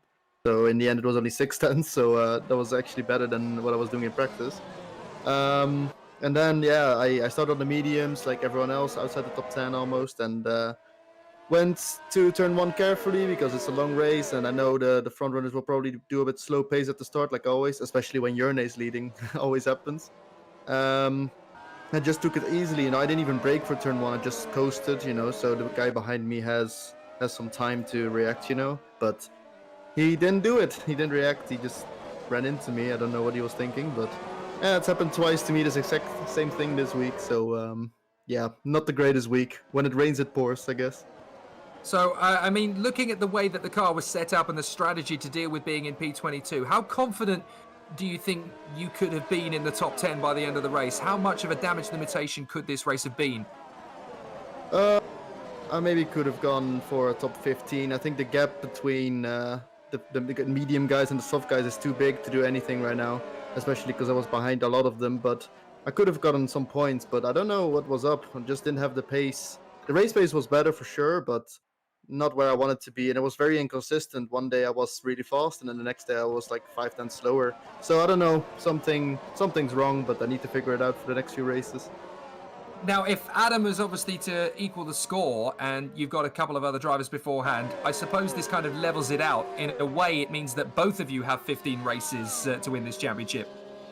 Yeah, that's true. That's why I DNF'd, just to give Adam a fair chance. I like that narrative. No, but I do hope Maguire wins. He's done a lot of work. He's really fast, and yeah, he deserves it, especially because he didn't race round 1, obviously. He's got catch up to me and to others. But between us two, we don't really care who wins as long as it's one of us. So yeah, that's how we think about it, really. Fair enough. Thanks for the interview, Liam. Sorry it was a bit earlier than we were planning. Thank you, guys. Thank you. So there you are. Unfortunate case of events, essentially. Liam Dewal is the Lemony Snickets of the piece. Now, Adam Maguire, second position, still giving Simoncic plenty of pressure. It's tightened up a lot as they run to the first pit stop phase of this Grand Prix. Right, Kilk is the first one of the big names, I suppose, in the top 10 to make a pit stop, and he rejoins in 19th. So that gives you sort of an indication as to where the drivers are going to filter out. The thing is, they're incredibly close together. Nobody's really made a break for it in this first pit stop. So drivers are definitely going to lose a massive amount of time through the pit stop phase. Right, Kilk pitted from P8, I think he was originally, in front of Fidek and Zappala, and he is now 19th. So you're going to lose a heck of an amount of time in the pit stops in terms of track position. So getting this right is going to be crucial. And Maguire blinks first. Maguire blinks first. He's going to have to go for the undercut. So as you said, yeah, Kilk comes out 19th, but he does have massive amount of fresh air in front of him, 7 seconds in front of him to Lally in 18th. So now Adam's obviously biting the bullet. I think honestly, I think the only way he's going to try and get past Simoncic was to try and undercut him. As Liam said, Yerny is quite famous for just easing off the pace in the first stint to look after those tyres. Now watch, I bet you anything, Yerny will now absolutely slam some sector times in. But where is Alan come out? In relative, he's going to come out in front of Kilk. Kilk's actually made quite a lot of time up there, so it's going to be quite a impressive undercut, I think, from Maguire. But now, like I said, Yerny's going to have to put pedal to the metal and show what his pace really is like, as he's bringing Moose and Bok along with him. And yeah, now is where the games begin. Like I said, stint one's always a bit of a slow DRS train, a bit of a slow burner. Now we're going to see the true pace of these top guys. Intelligent thinking from the team at Adonis Motorsport to put Adam Maguire in when they did, because he's got out in clean air, crucially, about 4 seconds down the road from Jukka-Pekka. I'm going to get this name right eventually. Jukka-Pekka Lalu. I do apologise, JP, but it's a fabulous run for Adam Maguire out on the circuit in clean air. This is where the lead of the race can be snatched away, as Simoncic is now being overhauled by Yannick Bok, who is closing right up now. If Bok is smart, he's going to try and blink before Simoncic does. Will he now pit at the same time? No, he's going to carry on. And look at that last-minute decision-making from Simoncic. He literally leaves it to the last possible minute to outfox Yannick Bok. I wonder if he was trying to bait Yannick. I wonder if he was told, whatever Yannick does, you do the opposite. Or maybe even Yannick says, you do whatever Yerny doesn't. So, yeah, Yannick, but like I said before, Yannick has also had a reputation of taking a bit easier, going a bit slow on the tyres, and ultimately going out. But now, yeah, Yerny, this is big, Yerny. Are you going to come out ahead of Mr. Maguire? Maguire, where are you, Mr. Man? 17th, close. I think so he close. might have just, I think he's going to get a DRS maybe onto the line. He's going to have the tyres warmed up as well. Going through turn 2 and 3, notoriously tricky on cold tyres at better times. So here we are, up his butt. Come on, are you going to go? He's letting him go. He's doing the old Schumacher-Rosberg. Oh, he's going to have a go. Side the inside, wham bam, thank you and good night from Adam Maguire. He gets the move, absolutely committed, and it's still going to be close on the exit, that is for sure. But Adam Maguire absolutely nails it, full commitment. He knew that was his moment to take the lead, and he does not squander it. Wow, I was going to say Kilk almost overtakes Moose as well, and considering Moose was in 4th place. Kilk, I think, was 8th before that pit stop phase started. He's made up a ton of time. You're right, Kilk actually sets fastest up at the race the last time. 30.3 to the Royal Archers, both very close on track. But yeah, Adam Maguire into the net lead of this race. Important move for Adam. Yannick Bok leading. I guess he's essentially just got to bite the bullet and come in now. There's no real second guessing it, because he has no opportunity to extend this lead really over Ragusa and Fidek. They're going to be coming in. He does pit in, and Ragusa and Fidek follow him in. So now it's all on Adam Maguire. I can't see how Yannick will have been able to make the undercut here on Adam Maguire. I'm fairly sure Yannick has got this one not quite done, because Maguire and Simoncic are surely going to storm past him here. He's stationary, and now he's going to be released from the pit lane. But look, Maguire and Simoncic are going to absolutely storm by. This is Matthias Moos about to be overtaken here up the inside line. And this is going to be a move from Kilk. So Kilk gets past his teammate Moos. Kilk, don't forget, was the first one to make the pit stop. So he's overhauled his teammate, who was in 3rd place. Right, Kilk is the one who is the major recipient from this pit phase, because he's now in P4 on net. Yeah, obviously, I think Moose didn't want to hold right up too much, lets him go quite easily. But yeah, I was saying I'm quite surprised actually, because Fidek actually was started on the medium tyre and felt the need to pit at the same time as those guys on on softs. So maybe he's trying to maybe get off him a bit quicker. Maybe he feels he can do a longer stint on softs on the end. I mean, he's gone back onto mediums again, but surprised to see him pit there. Each to his own. I'm sure he knows what he's doing. But yeah, it means leaves Japano Sapala in the lead of the race from Leon Bock. And Flo Guy, actually, shout out to Flo Guy, 3rd place. First time I've seen him in the top 3 for a couple of years. So great job so far from Flo. So Germano Zapala now leading the race. For how much longer? I don't think it's going to be too much longer, because he'll obviously have his own pit stop to make in the Scuderia Basilia, unless he's going to go even further into the race. Let's not forget he is on the mediums, so he will go a bit further. But Gaia and Kiersmakers are both going to make their way into the pits, as does Christian Pascal. So they're all into the pits together. They're on the mediums as well, of course, but they've been able to go a little bit further into the race than some of their contemporaries. Zapala and Leon Bock, however, are going further than any of them. And the others who are going to run the gauntlet are Maciej Mlanek, Eros Mashuli, and Michael Francesconi. So Adam Maguire is there in P6 at present. Yeah, so these top 5 obviously yet to pit. Francesconi, Mlanek, and Mashuli, not in that order. All very close on track as well, 3rd, 4th, 5th. So see them battling potentially very soon. But yeah, Leon Bock 2nd, Zapala 3rd. Zapala obviously the winner in Brazil, our final round of 2020 in Super League. So back up front, I'm sure he'd be happy to be up there. Fingers crossed.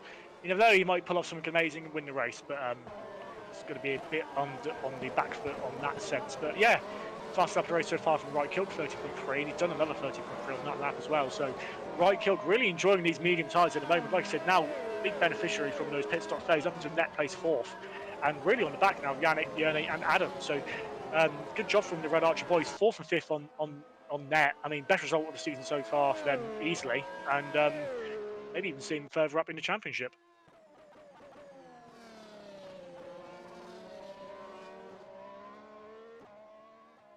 So Germano Zapala and Leon Bock surely not going to be out.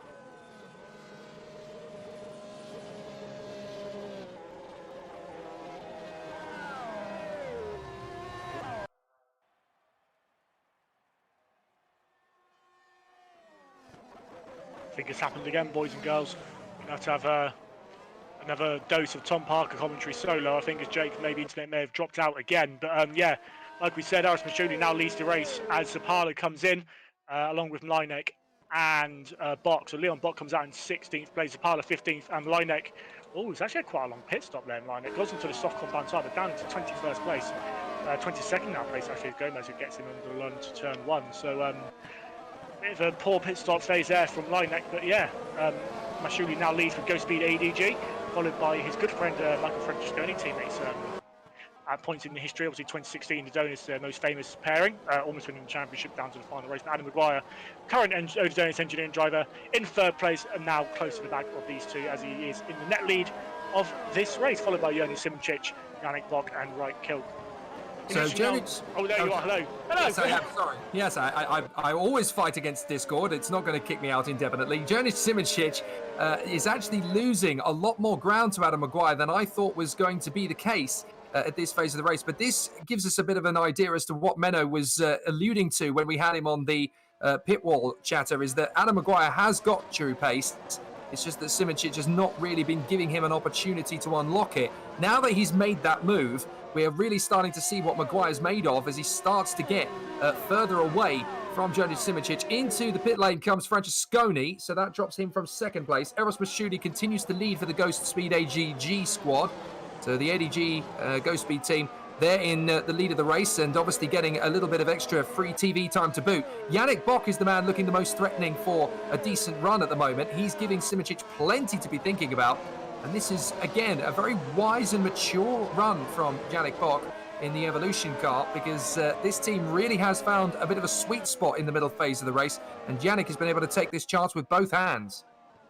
Yeah, and Yannick is very experienced, obviously being a former champion 2019, went to the final race 2020. He knows how to win races, he knows how to look after tyres, he knows how to drive a car bloody fast. So he knows what he's going to be doing. Obviously, I know that he was working with Yerne a little bit last year. With the Burst boys, so he knows what he'll be thinking. Maybe not knows exactly what strategies on. I imagine their philosophies will be very similar. Yeah, it'll be interesting now to see what Yone can do with Adam in terms of now that he's the he's the aggressor rather than the defensee. So see if he can maybe use that top speed that we thought he had earlier on to boot, and see if he can actually make a move on Maguire in the next few laps. Still a very close battle up front, isn't it? Because you've got, once Mashuli is out of the way, you've got Maguire, Simoncic, Bok, Kilk, Mus, Spork and Gobby all within 5 seconds of each other. This could still go anybody's way. And you've still got Stepkowski, Ragusa, Fidek and Panzar very much in the firing line. Panzar perhaps a little distant from Fidek, but the top 10 still very close. Mashuli does make the pit stop. So that is the race lead gone for him for the moment. That means that the ultimate race lead is now in the top 10. So the competitors are still battling away. And it's going to be an absolutely heroic run from Maguire if he can hang on to this one, because Simoncic, Bok, Kilk, Mus and Spork are going to give him all sorts of hassle as they now run onto the far side of the circuit. Adam Maguire, reigning world champion in Super League, is leading the way on his first race of the season, having rather sadly missed the Australian Grand Prix. So now there is a good chance for him to get the win done. But if you are Janic Simoncic or Yannick Bok, you have other ideas about how this race is going to play out as we approach half distance. Simoncic and Bok are definitely giving Maguire plenty to think about.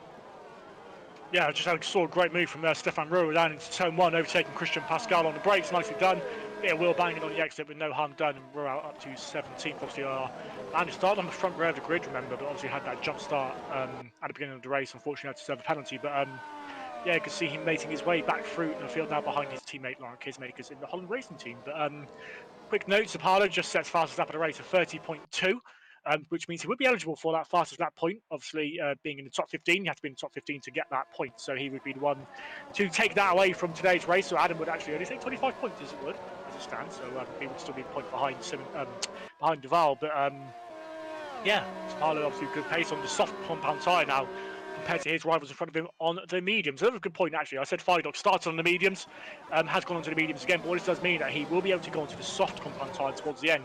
So we could still see Fidok make some moves towards in this race. He may just still be biding his time. Still in that bit of a train, Colin Spork leading that train at the moment. He's just about a second and a half off Moose, so not quite in the DRS, but he's got Gorby Stepkowski doing a great job in the RSR car again, and Ragusa as well behind him with Fidok. So yeah, look, watch out for Fidok towards the end of this race. So we have a battle on screen for you at the moment between Francesconi and Lucchini. Francesconi up the inside as easy as you can on the soft compound tyre for both of them, and Francesconi up into 21st place. Bit of a train there as well behind 20th place Pedro Gomez.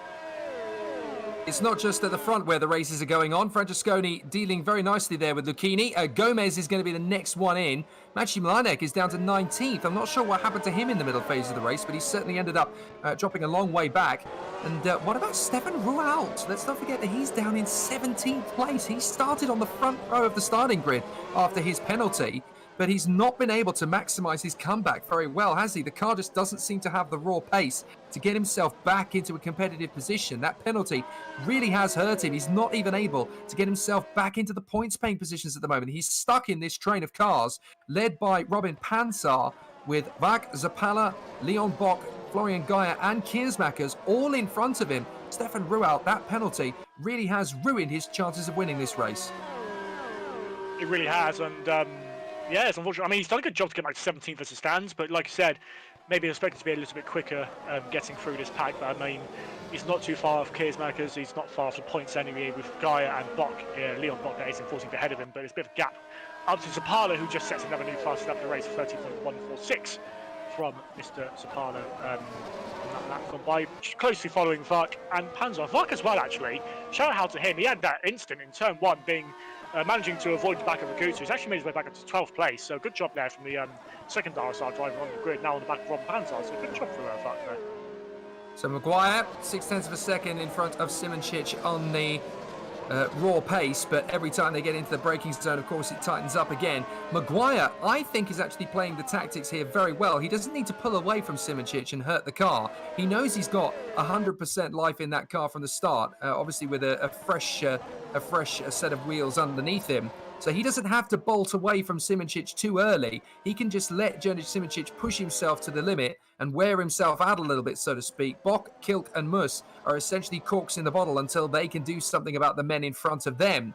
So Maguire doesn't have to stretch away a massive advantage. He's got everything in his favor at this moment, just by playing the game and staying reasonably far ahead. As long as he's a good 7 to 8 tenths of a second, then essentially the roles are reversed. Because if you remember, Maguire couldn't get close enough to Simoncic to make the move on DRS.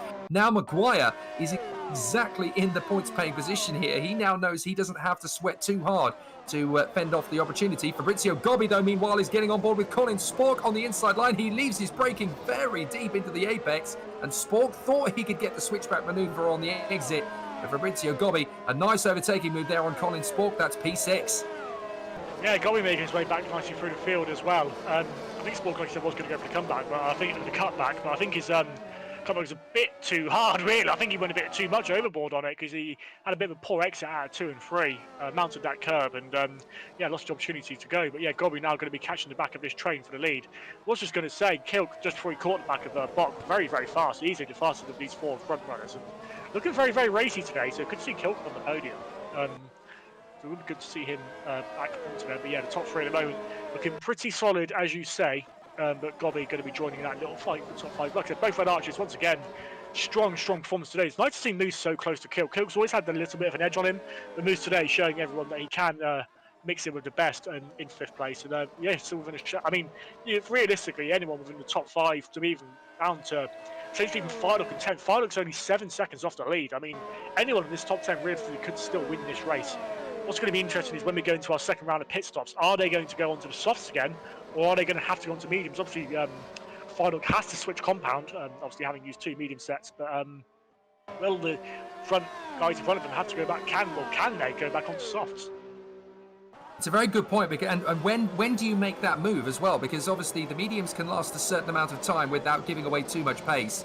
But you've got to try and make this compound of tyres stretch as far into the race as possible, because essentially, based on what we saw in the opening stint, these tyres only really have ultimately about 14 to 15 laps at good pace. After that, they start to dissipate. So you really want to wait until as late as possible before making that switch. The ideal lap is essentially about lap 42, lap 43, but I'm not sure these guys are going to be able to make the medium tyres go that length. So essentially, they've got to be so cautious about when they make the opportunistic move. If you're going to make the pit stop around lap 38, 39, which is stretching it to the maximum really, then the only option really has got to be mediums. So, are any drivers in that top 10 going to be able to make it a little bit more of a gamble and stretch these tyres just that little bit further to compromise mid-sector pace, mid-stint pace, I should say, sorry, whilst also giving them that third and final stint faster than anybody else out on the track? There's only a handful of drivers in that top 10 I think might be able to give it a go. Fidok has to be one to consider it, because obviously he's already done 2 stints on the mediums, as you mentioned, so he's got to go for the softs. The only other drivers really in that mix who might be able to pull something out of the bag like that are potentially Gobbi and Spork, because they've obviously had front-running pace in Australia. They know what's at stake, and they know there's a big gamble for them to make to try and leapfrog these 5 drivers up in front of them. So there's definitely some interesting twists and turns coming down the line, read the second round of pit stops. Absolutely, battle for 8th place with Guta and Stepkowski. Stepkowski had a look on the inside of Guta going into 1. Couldn't make it stick. Good defending there from we've got Lucchini in the pits for GSR, back down into 24th. But looking at it when they stopped, so Adam Maguire stopped on lap 17, Simoncic 18 and Bok 19. So Bok is someone who probably could make that strategy last, so he'd have to get 17 laps on the softs, you'd have to pit on lap 40, which is 13 laps away. So you'd be looking at a 23, 24 lap stint. Yeah, 23, 24 lap stint on mediums. I think if they can get 19 on the softs, I don't think that should be a problem, So I think we've had an incident. Sorry to interrupt. I think we've had an incident on track. I think we've had Royalt and Gaia seem to have had an incident because they were battling over 15th position, and now they are down in 17th and 19th respectively. I think they've had a coming together somewhere. Oh, yeah. Royalt and Gaia, I think they've had a little bit of fisticuffs. Yeah, so Rual going into the S's. I'm just going to see if I can rewind here quickly. So Rual going into the S's made a meal of it. Oh no, they were side by side. So a bit of a similar incident I had in the former challenge. So they were side by side going into the S's. No quarters given. A little bit of contact. Rual goes wide. And then I think Flo was waiting for him on the exit. And then Rual sort of speared into him. See if we can get a replay of that quick from Teder. Yeah, so it looks like we do have a replay of that incident. So we'll quickly go over it and see what we can have a look here. This is obviously Ruat making his bid. Gaia being very defensive, ultra defensive, and they just bang wheels around the outside of each other, do they? Ruat trying to keep it as clear a cut as possible. They're still close. They bang wheels once, twice, 3 times! And that's how it happened. Oh dear, oh dear. Well, I have to say, the drivers around them were very lucky that they didn't get caught up in that. Kiersmakers and Pascal were very lucky they didn't get caught up in that, but that's severely compromised Ruat's race yet again after his start line penalty. And then obviously having that little moment with Gaia, because now Ruat is 16th, Gaia down to 19th. So they were very lucky to continue. Robin Panzos had an off in the second to last corner, lost quite a few places, and now pitted. Interestingly gone into the hard compound tyres, so we know he's not going to be making another pit stop today, but yeah, interesting to see him on the hards. But yeah, unfortunate incident there. I think that's hard racing, wheel banging, and unfortunately Ruat's got a little bit sideways. There was no malice in that coming back on track. I don't think he was really under control of the car. And yeah, it's unfortunate racing, but like I said, very, very good awareness from the rest of them around him to avoid the incidents there. And it's Fidok's actually just got past Stepkowski into 9th place. So Fidok past Stepkowski. I don't know if Stepkowski potentially made a mistake, but yeah, Fidok now into 9th.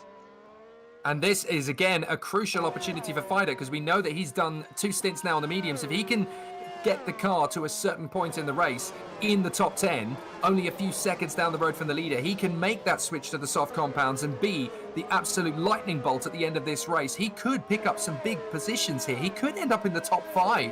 There's genuinely still a chance of that for Fidok. He needs to be very increasingly careful in this middle stint, that he doesn't lose too much time battling with drivers. So his move on Stepkowski is a very timely one. David Yunt just pointing out that Panzer actually had contact with Vach, and that is why he ended up having a problem there. So we're good to have our spies around the circuit. Thanks for that one, David. But a very tricky situation nonetheless for our competitors, as Adam Maguire continues to lead from Jonic Simicic and Janik Bock, who are in the top 3 at this moment in time. Kilk and Mus, the Red Archers, are still charging up towards the top 3, with Fabrizio Gobbi and Colin Spork waiting in the wings just outside the top 5. Very interesting challenge between these 7 drivers. Definitely the favourites for the victory. But Giuseppe Ragusa is not far away in 8th position, and Fidok could be the dark horse in 9th.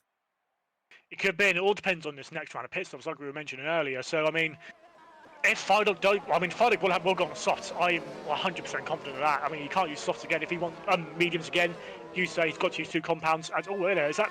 Wait, whoa. Just them together. Oh no, I think Moose was going to go in and then thought, oh no, maybe not. I think he may be trying to steal a bit of slipstream. But here's what this does mean: Kilk, 27 laps. He's not gone very far on those mediums, has he? This is an interesting strategy. I wonder what he's going to go on to. But yeah, Kilk. I mean, he made the undercut work beautifully last time. Surely he's going to have to go hard for us. Whoa, okay. Kilk's gone to softs. So I think Sofsky's going to be going for a 3-stop strategy today. But tell you what, he's got a pace. He's got a pace to undercut the ball. So don't be surprised to see. Oh, he's come out of awful traffic. Oh no, that's absolutely costly. That's ruined his race. He's going to lose so much time getting past these 3, the likes of Menek, Francesconi and Gaia. This is exactly what they didn't want. And right, Kilk, you're absolutely right. The 3-stop strategy could easily have worked there, but this is definitely not going to make life easy for him. He's got to hope that he gets the perfect overtake on these 3 guys and loses no more than about half a second of raw pace. Otherwise, this has completely wrecked Right Kilk's chances. Look, he's absolutely bolted in behind Gaia. You can see it on the inset on the right hand of your screen. He's going to spend another couple of corners. He's got to make this bid, but Gaia is no slouch. He's not going to give him an easy overtake. Right Kilk, that's ruined his chances. You say 3 cars, double that, because he's got to get past 6 yet. There's a big train behind Kiersmakers in 13, so Kilk. I mean, this is going to show if he really wants to have a chance of potentially winning this race. I think that may be out of the window now, but he's stuck behind drivers. Adam Maguire sets new fast up the race at 29.8. He's allowed to up the pace here, but maybe seeing Kilk in that pit, maybe a bit worried about the undercut. But I'm telling you now, fella, he's got to get past 6 cars, and 6 cars who will all have DRS bar Kiersmakers. So Kilk's not going to have an easy run of this. In fact, Moose has probably seen that and think, no, I ain't going to pit. Don't want any of that. Yeah, the team will have been on the radio to him and said, essentially, look, this has not worked. He's going to try and get as many places as possible. He's going to go for the move on the inside of Florian Gaia. And 99 times out of 100, that kind of overtaking move is going to work no problem, which on this occasion is one of the 99. But that really took him way too long if he wanted to have a crack at the podium. So, and he's got to do that, as you mentioned, Tom, 5 more times. So that's definitely not going to be a race-winning strategy for Right Kilk. Here's Christian Pascal.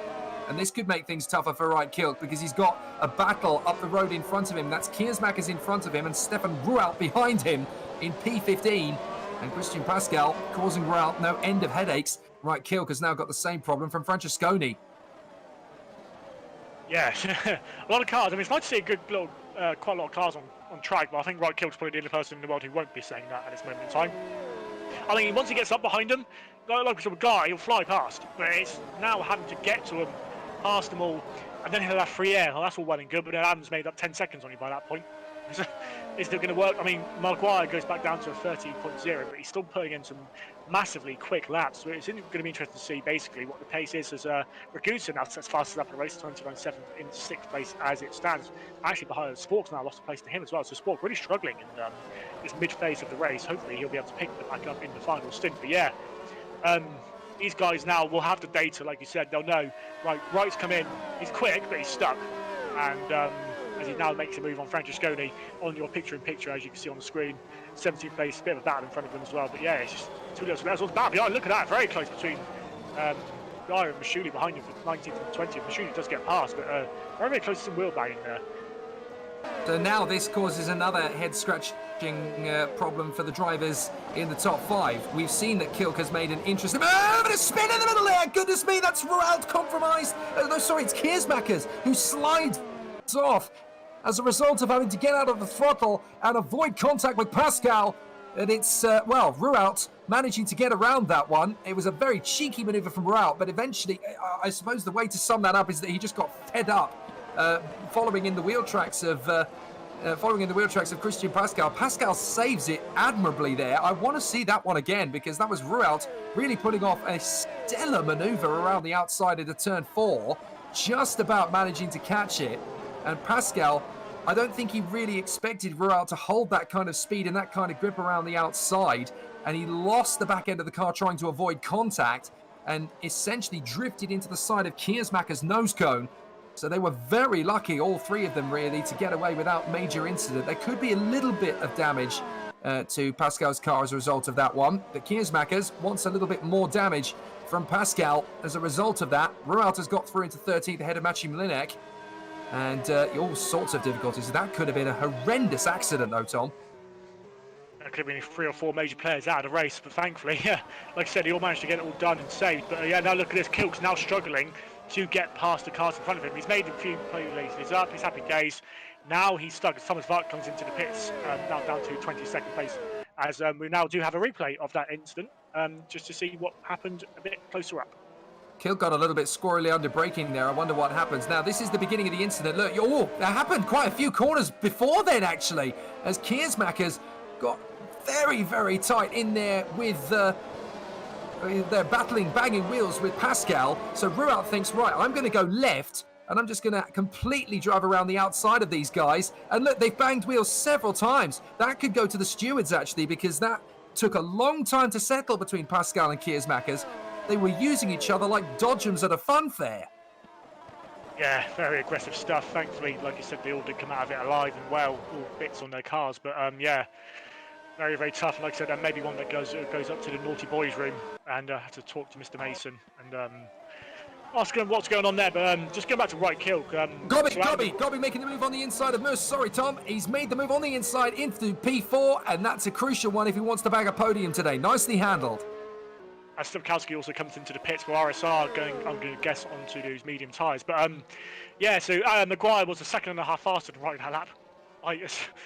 Any chance he's at, okay, so he's only lost 2 attempts on that lap, sorry, so a second the lap before. But I mean, my point still stands. You're not going to, as actually, there's a battle. Oh, there's contact in front of Right Kilk. He gets past Pascal nicely, but Mlinek and Rual side by side going up to the next corner. A bit of contact as Mlinek could try to go the inside of Rual. Mlinek on the softs as opposed to Rual's mediums. Side by side again. This is brilliant what Right Kilk wants. He's probably hoping for a little bit of nudgies, but it's not quite going to happen. But Rual holds off to that position nicely. Side by side, we're going to see an instant like the sort of guy and thinking, oh my goodness me, how on earth has Mlinek saved that car? But even better, I don't know how Wright didn't hit him, but yeah, bit of a concertina effect is Pascal gets right up the backside of Kilk. But yeah, Linek, one of the worst things that could have happened to Kilk there, really. Linek loses a bit of tell you time. what. Yeah, Kilk loses even more. I tell you what, Maciej Mlanek either has sawdust where his brain should be or nerves of steel. That's absolutely astonishing. He just held it on the throttle through the right-hander in the hope that Ruat would bail out of it. Neither of them did. He caught the curb and the car listed to one side. He was so lucky to save it, to be fair, as now Right Kilk has got plenty of opportunities to make ground on Maciej Mlanek, and we've got pit stops for Maguire. Maguire comes in, so Maguire is the first one again to bite the bullet. And on lap 36, the race leader comes into the pits as Kilk makes the dive again for Mlanek. He's trying to outfox him, but now pit stops are coming. So this is where Right Kilk could make a gain, but he hasn't come through the field fast enough to make the ultimate move. Maguire could get out in traffic here if he's not careful. No, look at that. They've timed it. Absolutely perfection. That is beautiful from Maguire. Oh, go on, Kilk. He's doing a Zonta. Oh, he's done it. Oh, no, they banged wheels. But, oh, wow, yeah. So he's used Rual's Paul Zonta in that situation. And albeit not a lap down, but yeah, Vikes managed to get Linek and Rual in a Spa style. Well, as Pascal's now coming up from behind. Oh, this is getting very tasty. It's going to end in tears if we're not too careful. Pascal finds a way around the outside to deal with Rualt, and they're side by side. Rualt holds the inside line. Pascal tucks back in. Here comes Francesconi and Kiersmakers, and onto the curbs. That's very dangerous indeed for Pascal. He manages to keep the car nailed into the apex alongside Stefan Rualt. That got very messy indeed, but somehow they all kept to their racing lines without too much fisticuffs and argy-bargy. And now we've got Mashuli and Gaia getting into the mix with Lalou and Gomez. And this is absolutely fast and furious stuff. This is what we were hoping for when we got out of bed this morning and got excited about GPVWC this evening. Absolutely mega stuff. I was kind of hoping I woke up as a millionaire, but that didn't quite happen either. But oh well. As Simonchich comes into the pits, Moose comes into the pits, so they're going to be going on to the medium compound tyre. I'm not going to lie, I'm a little bit shocked they haven't gone a bit further. Yannick Box obviously carried on, as has Gorby, Ragut's Sport, Fidok, but yeah, I mean, another thing to go, so it shows how much time Kilk lost there. He's only, but say what, maybe a second behind Maguire. He's now 3 seconds behind Maguire. So he's lost quite a lot of time out there. As Moose has lost a place to Kilk. To Maguire, side by side of the pit exit, sorry. And Maguire trying to hang on in front of Simonchich. Simonchich has got an opportunity on the wave out of the corner. Maguire's trying to defend. Simonchich knows he's got to try and make this opportunity work. He almost beats Maguire out of the pits. It's not quite good enough. No, Simonchich not quite getting the overcut to work there, very close again, but now they've got 21 laps left to try and make a he's got 21 laps to make a move. I mean, if those two fighting, Yannick Box will be licking his lips because he's going to hopefully, oh, go on then, boys, have another crack at each other. I want to try and take the lead in this race. Who knows? Yannick may even gone to softs yet. I mean, he's still got a couple of laps to pit just to make it 19-19 on from his soft compound tyre. So maybe he can still go on for a bit longer and go on to the softs at the end. We'll have to wait and see. But as he comes through the final corner, will he dive right into the pit lane here in Bahrain? He goes on. So Yannick is going to Yannick Box going to try and roll the dice, maybe. Gobby isn't. Gobby's going into the pits. See, I think Gobby is actually keeping the sensible trousers firmly on as they come into this phase of the pit stops. Bok is going to try and go for the victory here. He knows that the only way he's going to beat these two is if he can stretch these tyres a few laps longer, which we do know he's good at. He's good at preserving tyre life. If he can make the softs last for 16 competitive laps, he can afford to get out behind Maguire and Simonchich by a couple of seconds and then overtake them both if he gets half a chance, and then just try and maintain his position to the end. Here's Right Kilk. He's caught up to these two, but he's still got to make another pit stop to go on to another set of softs. So Right Kilk has done the work to get himself track position again, but it's all to nothing. He's still got to make another pit stop. Yeah, I mean, when he pitted, if he'd pitted maybe 2 laps later, it probably would have worked. The strategy probably would have worked, but coming out in that 6-car traffic killed it. It killed his race. Always got a bit of slide on going through the hairpin there, but yeah, killed his race. I mean, look how much faster he is now. He's second a lap faster than Maguire, but it's all for nothing. It's all for nothing. Yannick Bog, oh my goodness me. 29.7 last lap, PB for his race. Yannick Maguire, obviously, he was battling with Yannick, Yernis, sorry, but 30.3 to Yannick's actually the fastest man now. These drivers, as we speak, which could be interesting for this overcut. I mean, if Yannick... Now he's pitting, now he's pitting. There we go then. This is going to be spicy.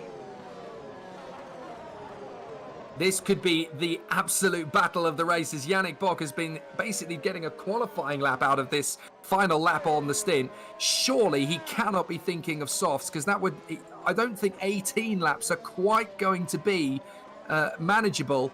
Yannick Bock stops the car. What is he going to do? Ragusa thinks it's possible. He's going. Ragusa's going for softs then. Okay, that's interesting. So And so Ragusa. Spork is doing the same thing. We've got some gamblers in our midst, but out onto the circuit comes Yannick Bock side by side with Maguire. They're going to bang wheels, and he's not going to have the undercut. Surely he goes on deep round the outside, and that's going to be a brave run. And here comes Simoncic. Simicic's going to go left in the middle of the circuit. Maguire's going to try and hold it. Oh my goodness, Simoncic is crowded out. Maguire holds on. Oh, my heart was in my mouth. Yerny went for that middle side, and then Yannick went, nope, that's not going to open up. And I got very hairy. Yerny had to back out. If Yerny didn't have to back out there, I reckon he would have taken the lead of this race. But Adam, getting his elbows out, he wants this race win. He wants to get those 25 points and take the challenge to Lee. He wasn't wanting anyone else taking the lead of this championship without his say-so. And yeah, he's got his elbows out, and now Yannick with the best tyres, albeit by 2 laps over him. Yerny's probably feeling a bit aggrieved by that. Yerny probably thought, oh, here's my opportunity. He didn't even make a place out of it, so a shame for him. But yeah, David Frylock now leads this race. He will be going on to softs. That much is definite. And so will Leon Bock. Leon Bock, only in second place. He's well out of the order, because I mean he hasn't pitted yet for his second stop. But he'll also go on to the softs. But now who I want to watch is Ragusa, because Ragusa wasn't far off the pace anyway. He was in about 7th. Yes, he was in 7th place overall.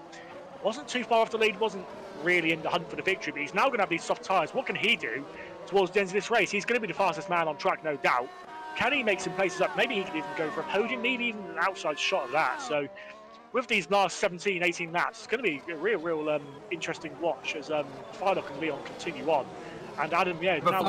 Frylock's lap times, Frylock's dropping off the cliff. He's just done a 1:31.4 compared to the other guys in the battle on 1:29s and 1:30s. So he's absolutely plummeting from the precipice here, David Frylock.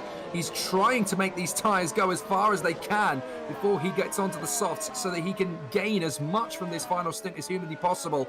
But Frylock's lap times are absolutely plummeting. He's just done a 28.2 in the first sector compared to the likes of Simoncic and Bock, who are on 27.6s. So he's hemorrhaging time here, Frylock. But if he can make the pit stop at the right time and get those softs to the end of the race, he could snatch a top 5 finish, because he'll have so much more grip and more pace than the likes of Maguire, Bock, Simoncic, Gobby, Must towards the end of this race. So Frylock's got to try and make this one work. The question is, does he pit at the end of this lap, lap 40, or the end of lap 41? How much time can he afford to lose?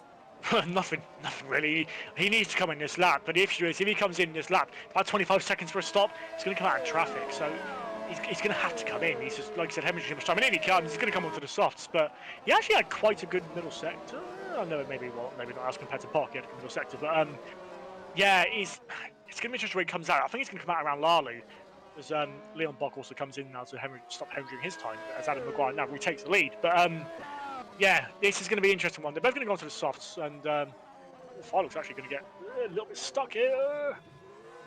Coming past that was messy, wasn't it? He didn't really want that moment. That's something he's got to try and shake off. But there goes Lalu into 9th position. Frylock's going to rejoin P10, just in front of Stepkowski. But Frylock will be on the soft tyres. But I think he's actually going to be on those soft tyres just a little bit too long. Essentially, you need to make these tyres go about 15 laps, and he's going to be on them for 17 total.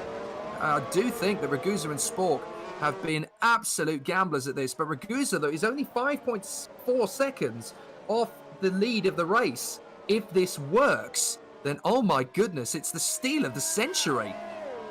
Yeah, I mean, I know Gorby will probably let him pass, no problem, being teammates and all, but Moose is going to be a trickier one to get past. But yeah, like I said, Frylock comes out in 10th. I mean, Frylock's always been naturally quite good in his tyres, even from back in the day when he won his world titles. Like, that's why he won them, because of his amazing tyre wear compared to his competitors at the time. So, I mean, I've got no doubt he can make it to the end. But, I mean, he's not going to win the race. I mean, he's 9 seconds off Spork, and that's a lot to make up, and Spork's on the same tyres. I mean, he'll get Lalu. Lalu's got to pit again. Lalu pitted on 19. He's not where he's getting to the end. But, now, interesting factor, Tom. Kilk has got to pit again. But now look, he's caught up up to the three leaders. So he could actually cause a bit of he could cause a fly in the ointment for these three. If he tightens them up, they could start battling again. And that would definitely help some of his compatriots around him. It could give his teammate Mus a bit of impetus to go for the victory. If these three start to compromise each other, Mus then becomes a factor. So Right Kilk is playing the team game here a little bit. He knows he's got to pit again. He knows he's got to go on to another set of softs. But if he can start to cause a distraction for these three, his teammate gets a chance to go for it. You wait until Kilk doesn't pit again and proves us all wrong. But if he does, fair play. I want him tires go the distance. I want him looking after my tires, bleeding heck. But yeah, you're right. It could. I mean, I tell you what, who would really benefit from that? It's actually be Ragusa. Ragusa's only 6 seconds off the lead, like you said before. He's going to have the soft tires. Like I said, the gamble has gone on for quite a long time. But yeah, I mean, it's going to really potentially bring some players into this. He's got to pass them, yeah. I don't think he'll be able to do that. These guys have proven time and time again that they've got the impetus to not let anyone past. So see how that works out. But yeah, go on. Right, I like Kilk. I've always rated him. I do quite like him. No bias, obviously, in this commentary box, but I do quite like Right. And it's a shame because I do think he could have challenged for a podium, but obviously he just got unlucky with that pit stop phase, really, as in he comes for that pit stop. Yeah, so that takes Right Kilk out of the factor for the moment. Fidek is getting on with this now as he closes up on Jukka-Pekka Lalu. So they're going to be battling away on the racetrack as now down to the first corner we watch Simoncic, who's actually falling away a little bit from Maguire and Bock. Gobby is still there in 4th position. Mus is there in 5th. All 5 of those guys on the medium compound.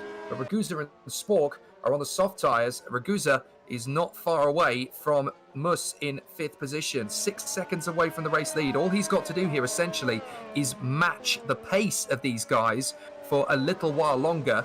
Then he can really start to pound the tyres a little bit further and a little bit faster. And it'll be towards the end of this stint, in the final 6 to 7 laps, that he can really make some gains. The question is, how long do you leave it when there's only 6 seconds to the race leader? How long do you leave it before you bolt? Because if you push too hard too soon, you cane the tyres, you run the risk of falling out of the top 6, never mind going for the race victory. You've got to be so careful about when you time this big push. When do you go for the onslaught? Because you could get a podium, you could end up outside the top 10.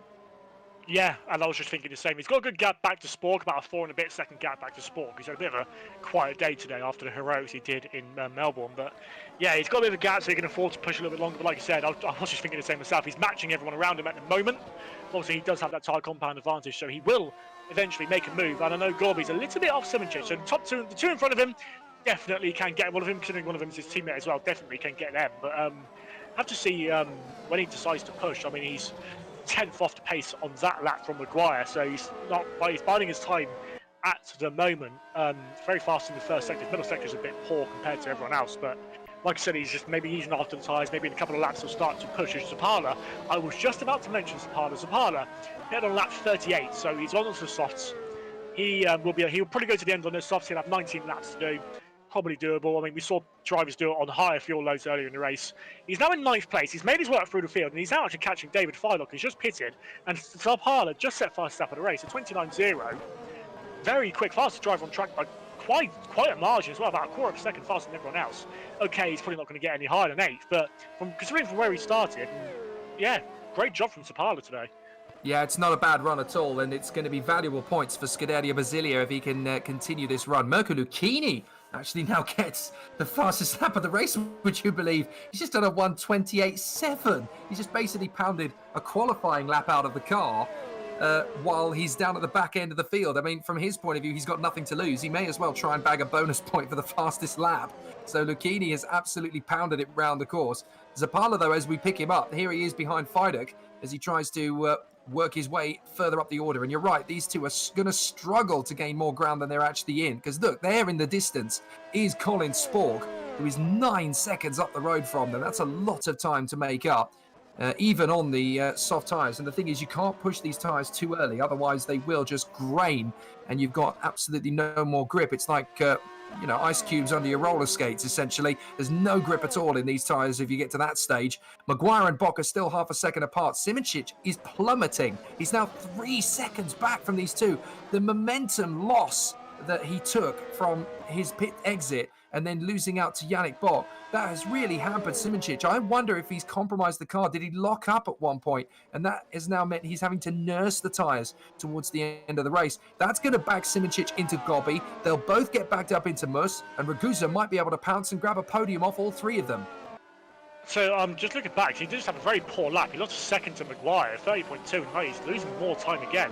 Don't know if he's struggling. It looks like he's struggling in the middle sector. Maybe he's struggling with tyre wear. I can't imagine it'd be tyre wear at this stage of the race. Maybe lag? Or is this when the cars are going to start going pop, Tom? Has he got a slow problem? Yeah, and do you know what? I was going to mention it earlier. David Carter, I think it's about lap 32. I saw him make a comment in the YouTube, and it was a very good point. Is it time for the engines to go boom? And you know what? It was about this time that the engine started to go bang. So, yeah, maybe Yerne has seen that the temperatures are rising, and maybe you're thinking, oh, wait, you know what? Maybe I do need to start looking after this engine. And Gobby might have him here. Gobby might have him here. He's got an opportunity on the slipstream. Simoncic is going a little bit defensive. Gobby's going to pounce, and here he comes. Third position. Gobby's absolutely made mincemeat of him there into the first corner. No problems at all. No second guessing. No questions asked. Gobby just snatches the place. I think Simoncic may have a problem developing here. Yeah, something's not right. Brakes, cooling, maybe. Maybe he hasn't got the fuel. Very weird. Like I said, he's dropped. It's not a 30.2. I mean, they're saving tyres, and then there's doing this. I mean, he's definitely struggling with something. I can't see anything on his dash to indicate that he's suffering from a failure. So, I mean, yeah, something's not right in that car. I mean, let's play Hansard. Obviously, Hansard's teammate down in 23rd. I mean, no, not 23rd, 22nd. Sorry, doing similarly poor lap time. So. I don't know. Tom, was there a little bit of contact that Simoncic had there with Maguire and Bok? Was there just a little bit of wheel rubbing? Would that be enough to upset the balance of the car? Yeah, I mean, potentially. I mean, out of the three, he probably had the least damage, I would have said, out of everyone. But yeah, he's yeah, I think he's struggling. I think like what Hoaxer just mentioned in the YouTube chat, and maybe he's just lowered his boost, and I think that's probably what he's done. Yeah, it's just such a random loss of pace so quickly. It's very odd. I mean, we all know how quick Yerne is. I mean, his top speed's still pretty good. Maybe he's running high boosts on the straights, maybe lowering the boost in the middle part of the lap. But yeah, his pace really has decided to drop off quite desperately. Yeah, another 30.2. I mean, he's consistent if anything. Last three laps 30.2. But yeah, I mean, considering he was doing 29.4s earlier on, matching the front runners easily.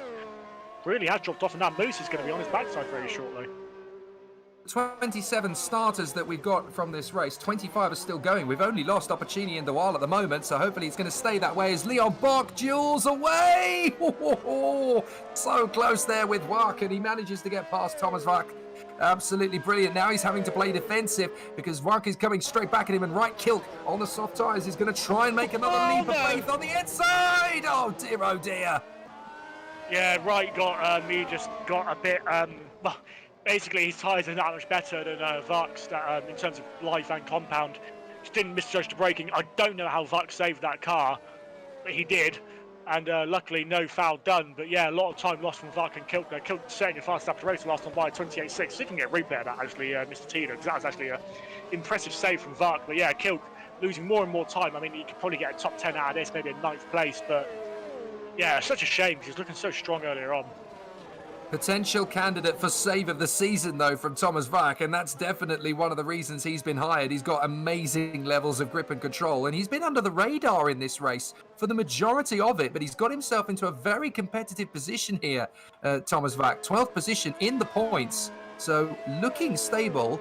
Let's see if we can have a look back at what happened there with Thomas Wak, because it's not an easy position for the car to be in and for him to catch it. Look, he's in between a rock and a hard place. He gets a nudge from Kilk. The back end steps out.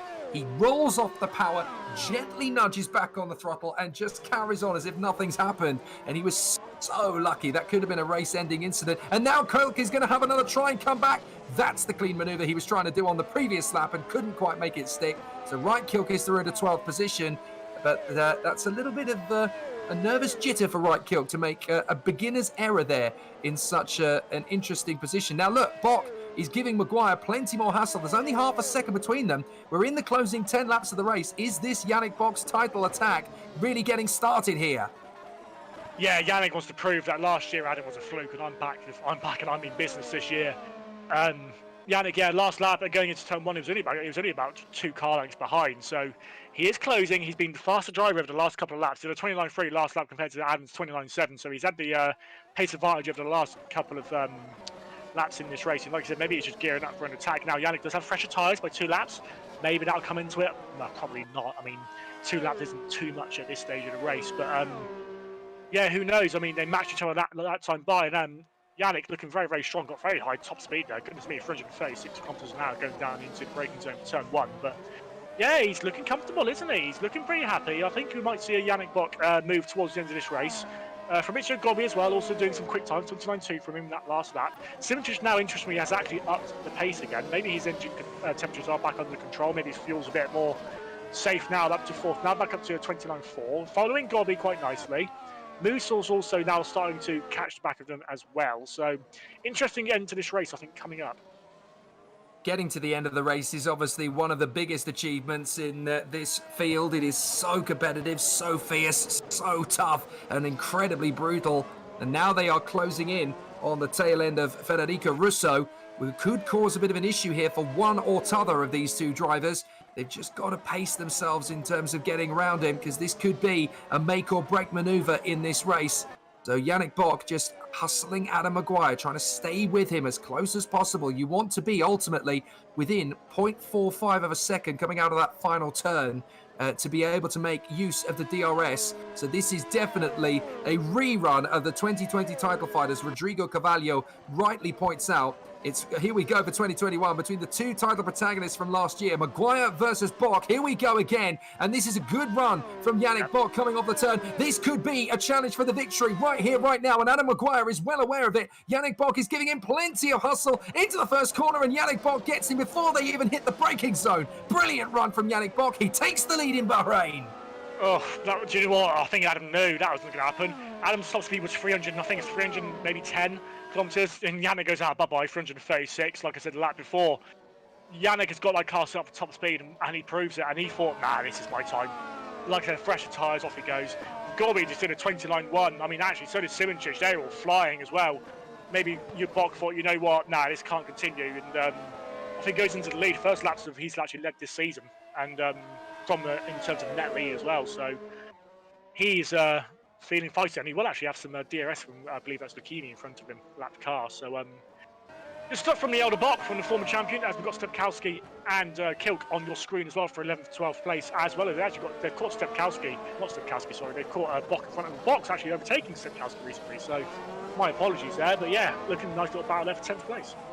Keeping an eye on the Ragusa Spork situation, because they are still lapping in the 129.3s, but that is strategic. They're trying to get these soft tyres to go as far as the mediums are. Ragusa is 5.2 off the lead. Spork is 9.1 roughly off the lead.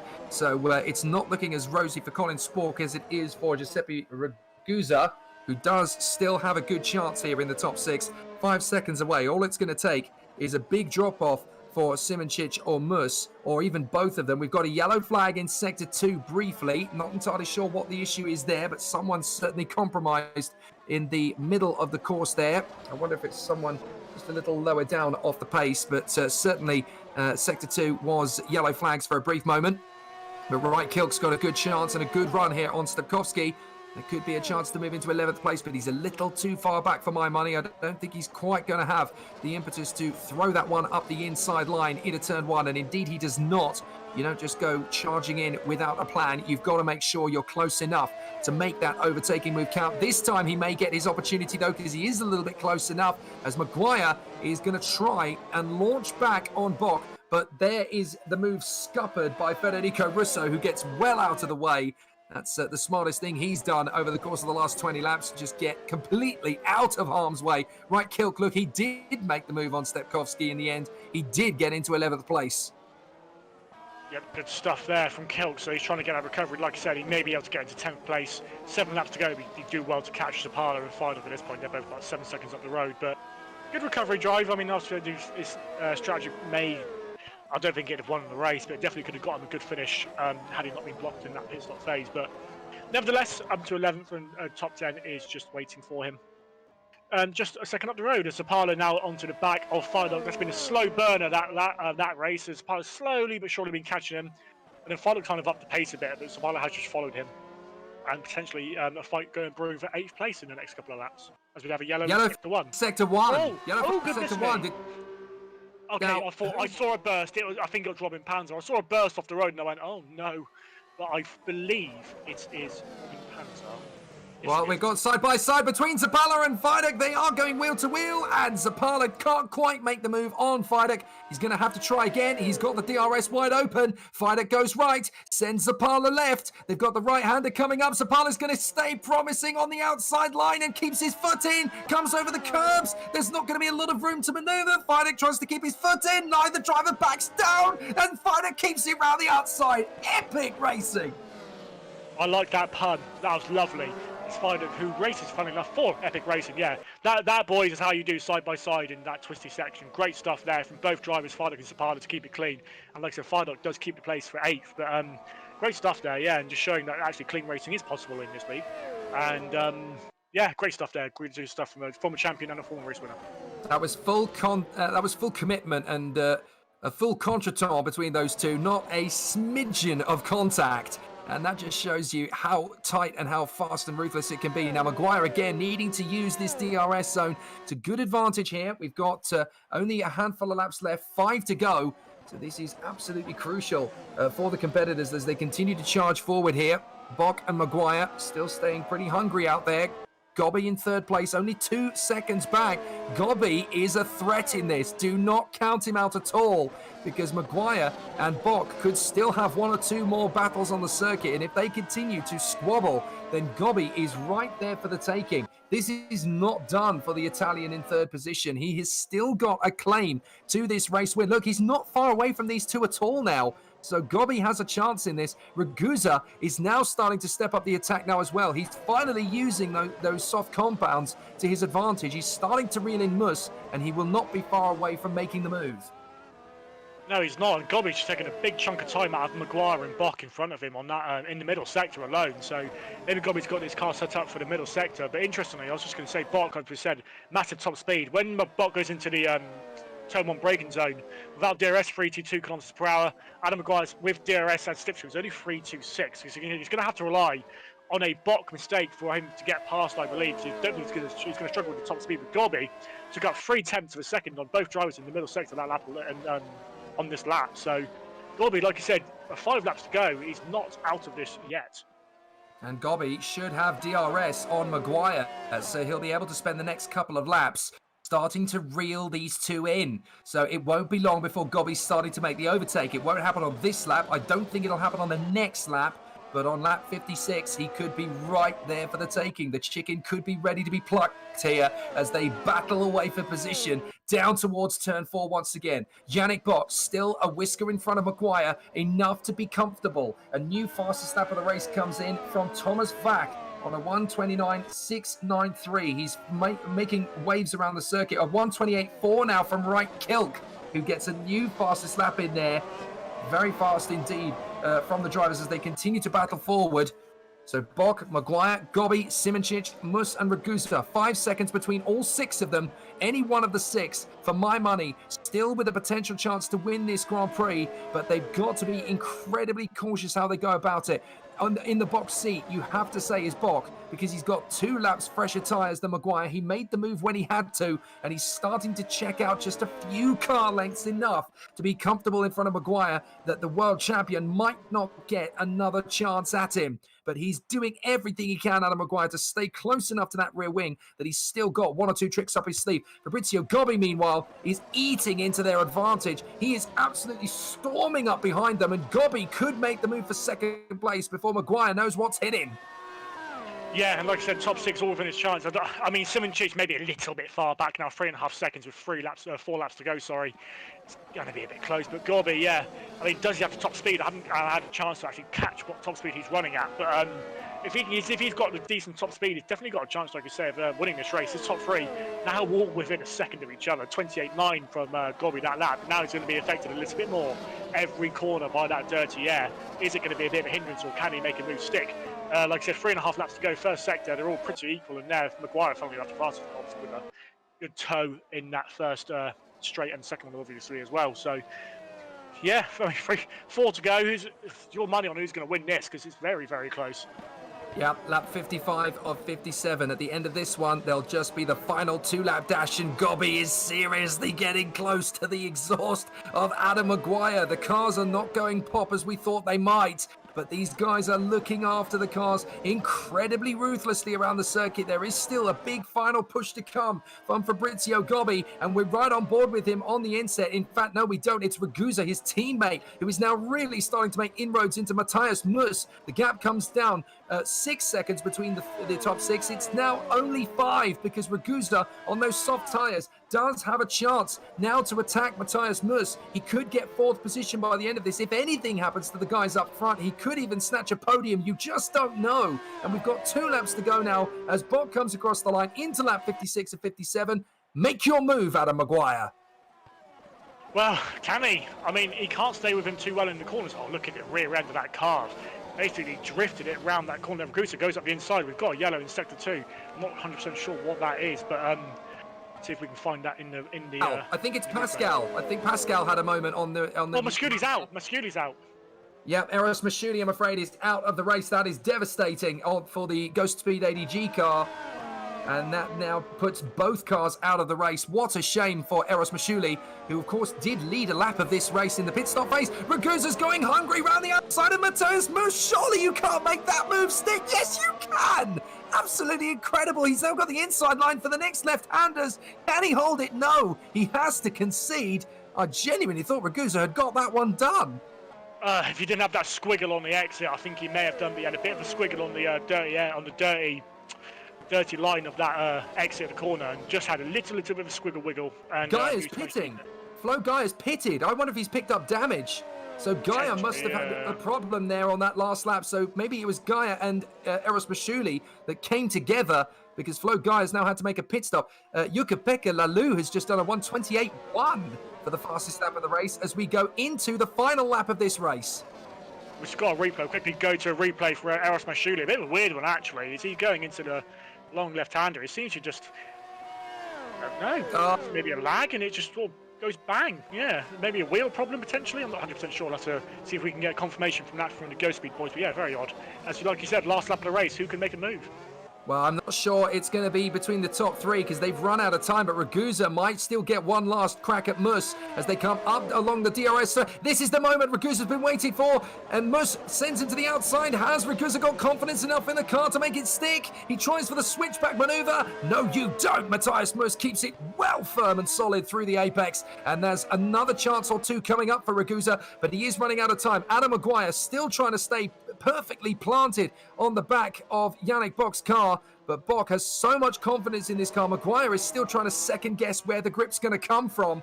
So Yannick Bock looks like he's got this one absolutely sewn up. It's been such a masterclass drive from him. He didn't panic when things weren't going his way out of the pit stop phases. He just let the car come to him. He kept the tyres going a couple of laps longer in the second stint and has bought himself a chance for the lead. He stuck himself between Maguire and Simoncic at the right moment and fed his way to the back wing of Maguire's car, stole the lead, and has stolen a crucial victory when it looked like it was already won. Out of the final turn, 2021 is going to be amazing between these two as Yannick Bock takes the victory in Bahrain. He wins the second round of 2021 in front of Maguire and Gobby. What a race. Brilliant.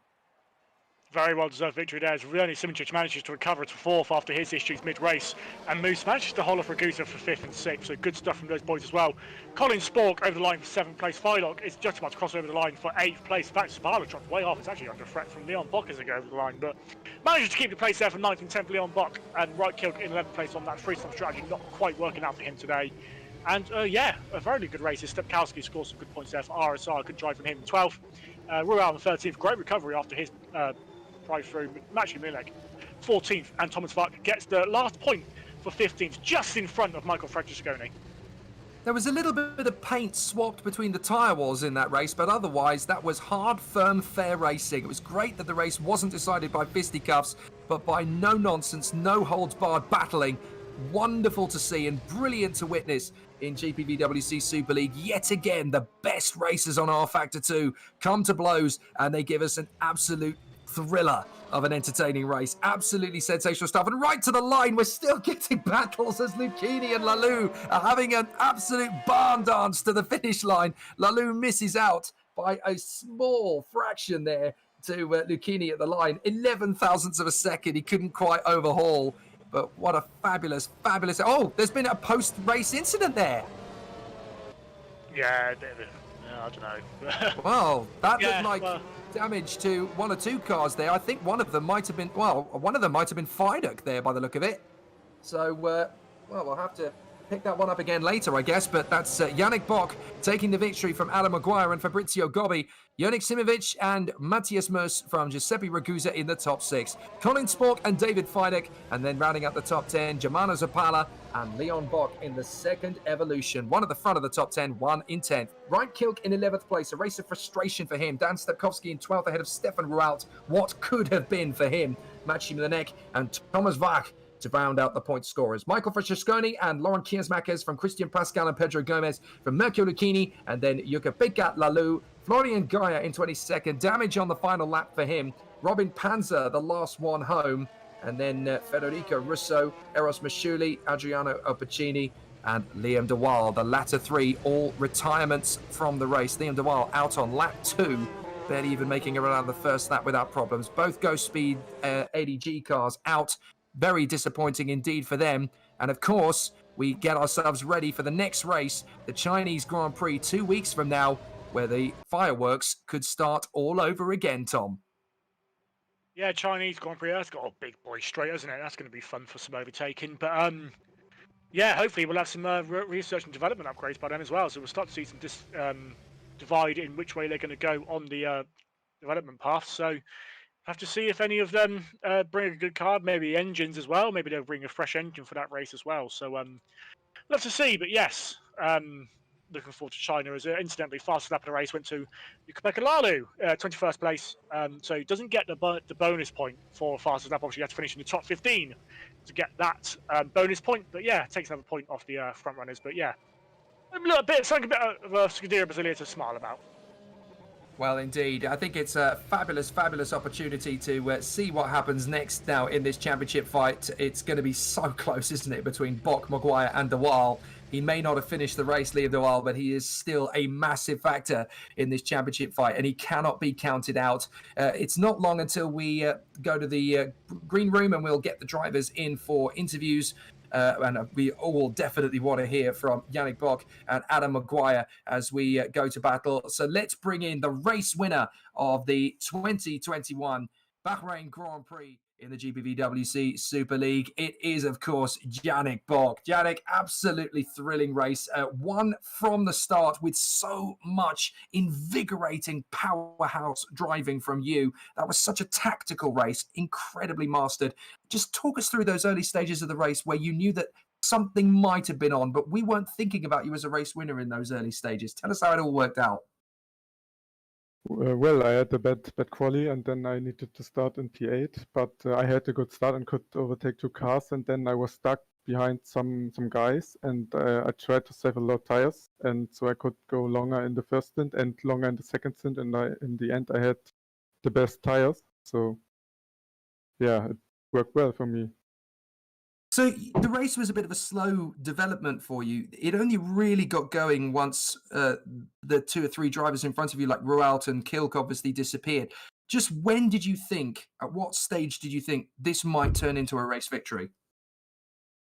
I think after the second stop, where I was close behind Maguire. Yeah, I think that was the moment when I knew I could win this race. And obviously the move on Adam Maguire, the one that got the race victory done. I mean, just talk us through that. It looked fairly straightforward, but I think you were probably just trying to time it right, because you're obviously looking after tires, you're looking after fuel, you're trying to make sure that Adam hasn't sold you an easy pass. That must have been so difficult to manage. Yeah, obviously I was looking after the tires because it was very close in the end, and then I had one opportunity and could pass him. Yeah, then it worked out in the end. I think he had was very close on tires and maybe under the cliff in the end. And yeah, I was lucky that worked out for me. It was absolutely fascinating. Tom, have you got any questions for our race winner? Oh yeah, just one. Hello, Yannick. Obviously, well Hello. done on the win today. Obviously, Melbourne, probably from your very high standards, was a bit of a disappointment. What did you do differently in the build-up to this race so that obviously you could get this result? Yeah, Melbourne was hard for me because I had this qualifying penalty and I had a bad quali as well. I honestly tried everything in the setup out and nothing worked for me this race. So Leon sent me a setup yesterday evening, and yeah, that was the one with low downforce, and I think it was the best choice today. Lovely stuff. Yeah, well, evidently, yeah, you made the move on Adam quite nicely there. So yeah, well, again, well done, and fingers crossed we'll see you pushing for the championship. Thank you. I will. Sensational stuff. Your race winner here in Bahrain, Yannick Bock. Fantastic stuff. We'll see you again in China, buddy. Let's grab the man who is the reigning world champion, of course, and the man who's grabbed a very close second place here, Adam Maguire. Adam, first of all, great to see you back where you belong at the front of a Super League race. That looked in the early stages like it was almost done and dusted, but you found it very, very tough to hold on to. Just talk us through the early phases of these first two stints where it looked like it was already under control, but there were so many factors in that one to make it harder. Well, the early stints were quite tough because Urne and all the cars around me really had much lower wings. Probably should have adjusted that in practice, but yeah, I was unable to defend, unable to attack, so I was kind of pushing a bit more. Ended up using a lot more than the tires that I wanted to. So the first stint wasn't too bad on the softs, but the second stint was quite awful on the rears for the mediums. So I had to kind of back off towards the end of it, and then the guys kind of got closer to me. And then, that took the pit stop. Yannick nearly overcut me, which was quite a shock. And we were originally going to go for softs at the end, but clearly the tires weren't lasting in comparison to practice, so I went for the mediums, and they didn't even last either. My mediums were absolutely dead at the end, so it was quite tough. I decided to let Yannick through at the end because I needed to consolidate some sort of podium at the end. It was fabulous to watch, and we really thought that this was going to be a race that went down to the wire, and we were so grateful that it was. In that third sector, once Yannick made the move, was there anything left in the car? Did you think that you could get it back straight away, or were you just thinking about, how much you kept those tires alive towards the end in case there might have been a chance later? Well, the rear tires literally went past estimate cliff, so I was expecting to spin out eventually, but they just kept on going, which is good. And once I let Yannick through, I wasn't going to attack him back. It was just kind of keep Gobi behind. But yeah, really happy to get P2 anyway after not starting round one. So hopefully I can catch up a bit in the championship next race. It's looking pretty tight in terms of points. Tom, you got any final things to catch up with on Adam at this critical stage in the title opener? Not really. You answered all the questions I was going to ask without even having to ask him. So, just, like I said, good race from you today. Obviously, you're aiming for the title again this season with both yourself and Adonis. I mean, obviously, Liam struggled today. So, a similar question to Yannick, really. Is there anything you're going to change in your approach next time to maybe get Liam, maybe make him a bit more comfortable? I mean, obviously, you two work really well together anyway. But what do you think you can do next time just to make sure you're even further ahead of the pack? Yeah, I'm not sure. Liam really struggled in qualifying, but his race pace was same as mine, maybe a bit quicker.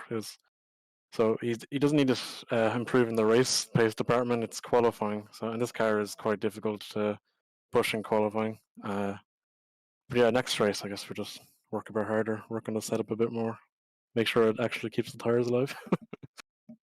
Fair enough. Adam, thank you so much for giving us the entertainment and drama we were hoping for from this race. Brilliant second position. Congratulations. Thank you. I think we've got time for one final story to talk about, and it's an interesting one because the epic racing story continues with the dream team, as they've become to be known, David Feideck and Florian Gaia.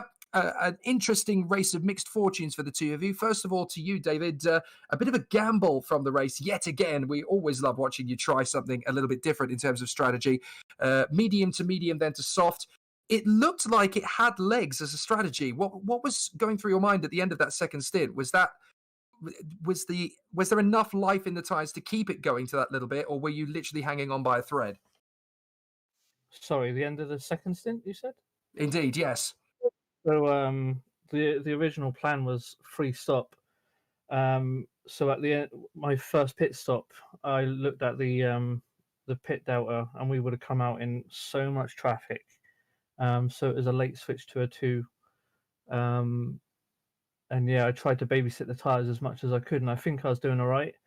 But then I got into a battle with someone, and it dragged us out of the DRS train. So I had to push that a little bit harder to catch up, and it killed the tires a bit.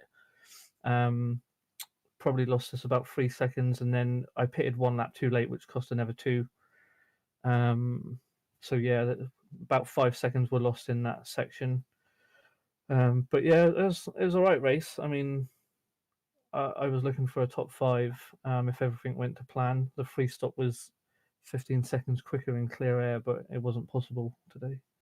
Understandable. And Flo, I guess you had similar frustrations. I mean, you probably could have made a similar strategy work on that sort of dynamic with the tires, but every time you had an opportunity to make that kind of a gain and advantage, there was flotsam and jetsam everywhere. Yeah, hello, man. It was troublesome, I would say, but compared to Australia, it was a big step in the right direction for me. Quali was all right, I think. Then just in the train, but Mlinek is, I don't know what he's doing. He's a bus driver or something. But he was so slow, and he destroyed basically everyone's race behind that. And yeah, when you have a gap like 12, 15 seconds to the next car that is up the road, you have no chance anymore. And then I was behind Leon Bock for quite some time, and you see where he finished. And yeah, if it wasn't for this and that, but as I said, it's the right step in the right direction. And Dave scored some good points for the team, and that's what counts. And I'm quite looking forward to the next one already. Well, there's definitely some positives to take out of this one. Tom, any thoughts for the boys coming out of this race? I mean, I was going to say to Flo, obviously it's a big step in direction from Melbourne in the right direction, but obviously you've mentioned it already. But it's good to see you both in top 3 at points in the race. So fingers crossed we'll see you there towards the end of the race in the next couple of races. So I mean, well done to both of you. They've did a good job, I think, today. So fingers crossed we'll see you in the thick of the action again in China. Absolutely. Me too. Yeah, we'll try my best. we can definitely see that it's potential. So keep it up the good work, boys. I don't think it's going to be too long. Keep it up. Thank you. Yeah. Thanks. To bore you, Well- the main issue is like the quality again. So that's what we've got to work on. Fantastic. We will see you in qualifying in China, and hopefully all the bugs will be put to bed. Thank you very much, boys. Thanks. Thanks. Right, as we get ready for the Chinese Grand Prix, Tom, what a fantastic way to finish off here in Bahrain, and a title fight well and truly on. We know that Liam de Waal is part of that fight. Colin Spork is potentially still part of that fight, don't forget. But now it's Bock and Maguire take 2. Here we go again. Ding, ding, back to your corners, boys. Indeed, and I've just funny enough, thank you to Tom Stevens, who've just got the updated standings, and Gobby's the one leading the way at the moment.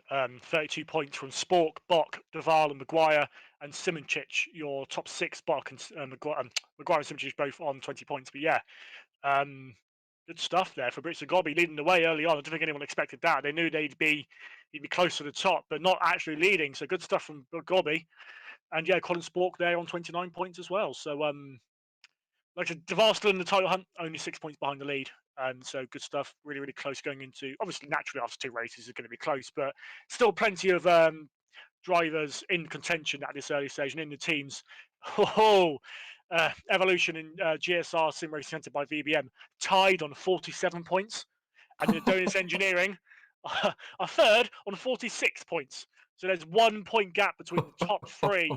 There's a 6-point gap between the top 4. 41 points for Spork and Mlinek. And obviously Mlinek had a poor race today. And obviously Adonis had a poor race today as well with Liam. So this title's going to go all the way, man. And I can't wait.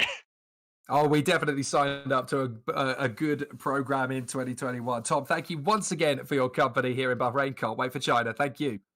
Oh, no, thank you. I'm looking forward to it. So we bow out of the Bahrain Grand Prix with some epic stats. 2 different winners from 2 different teams in the first 2 races. The top 3 teams in the Constructors' Championship covered by a single solitary point. The top 6 drivers in the championship covered by just 12. Is this going to be an amazing season?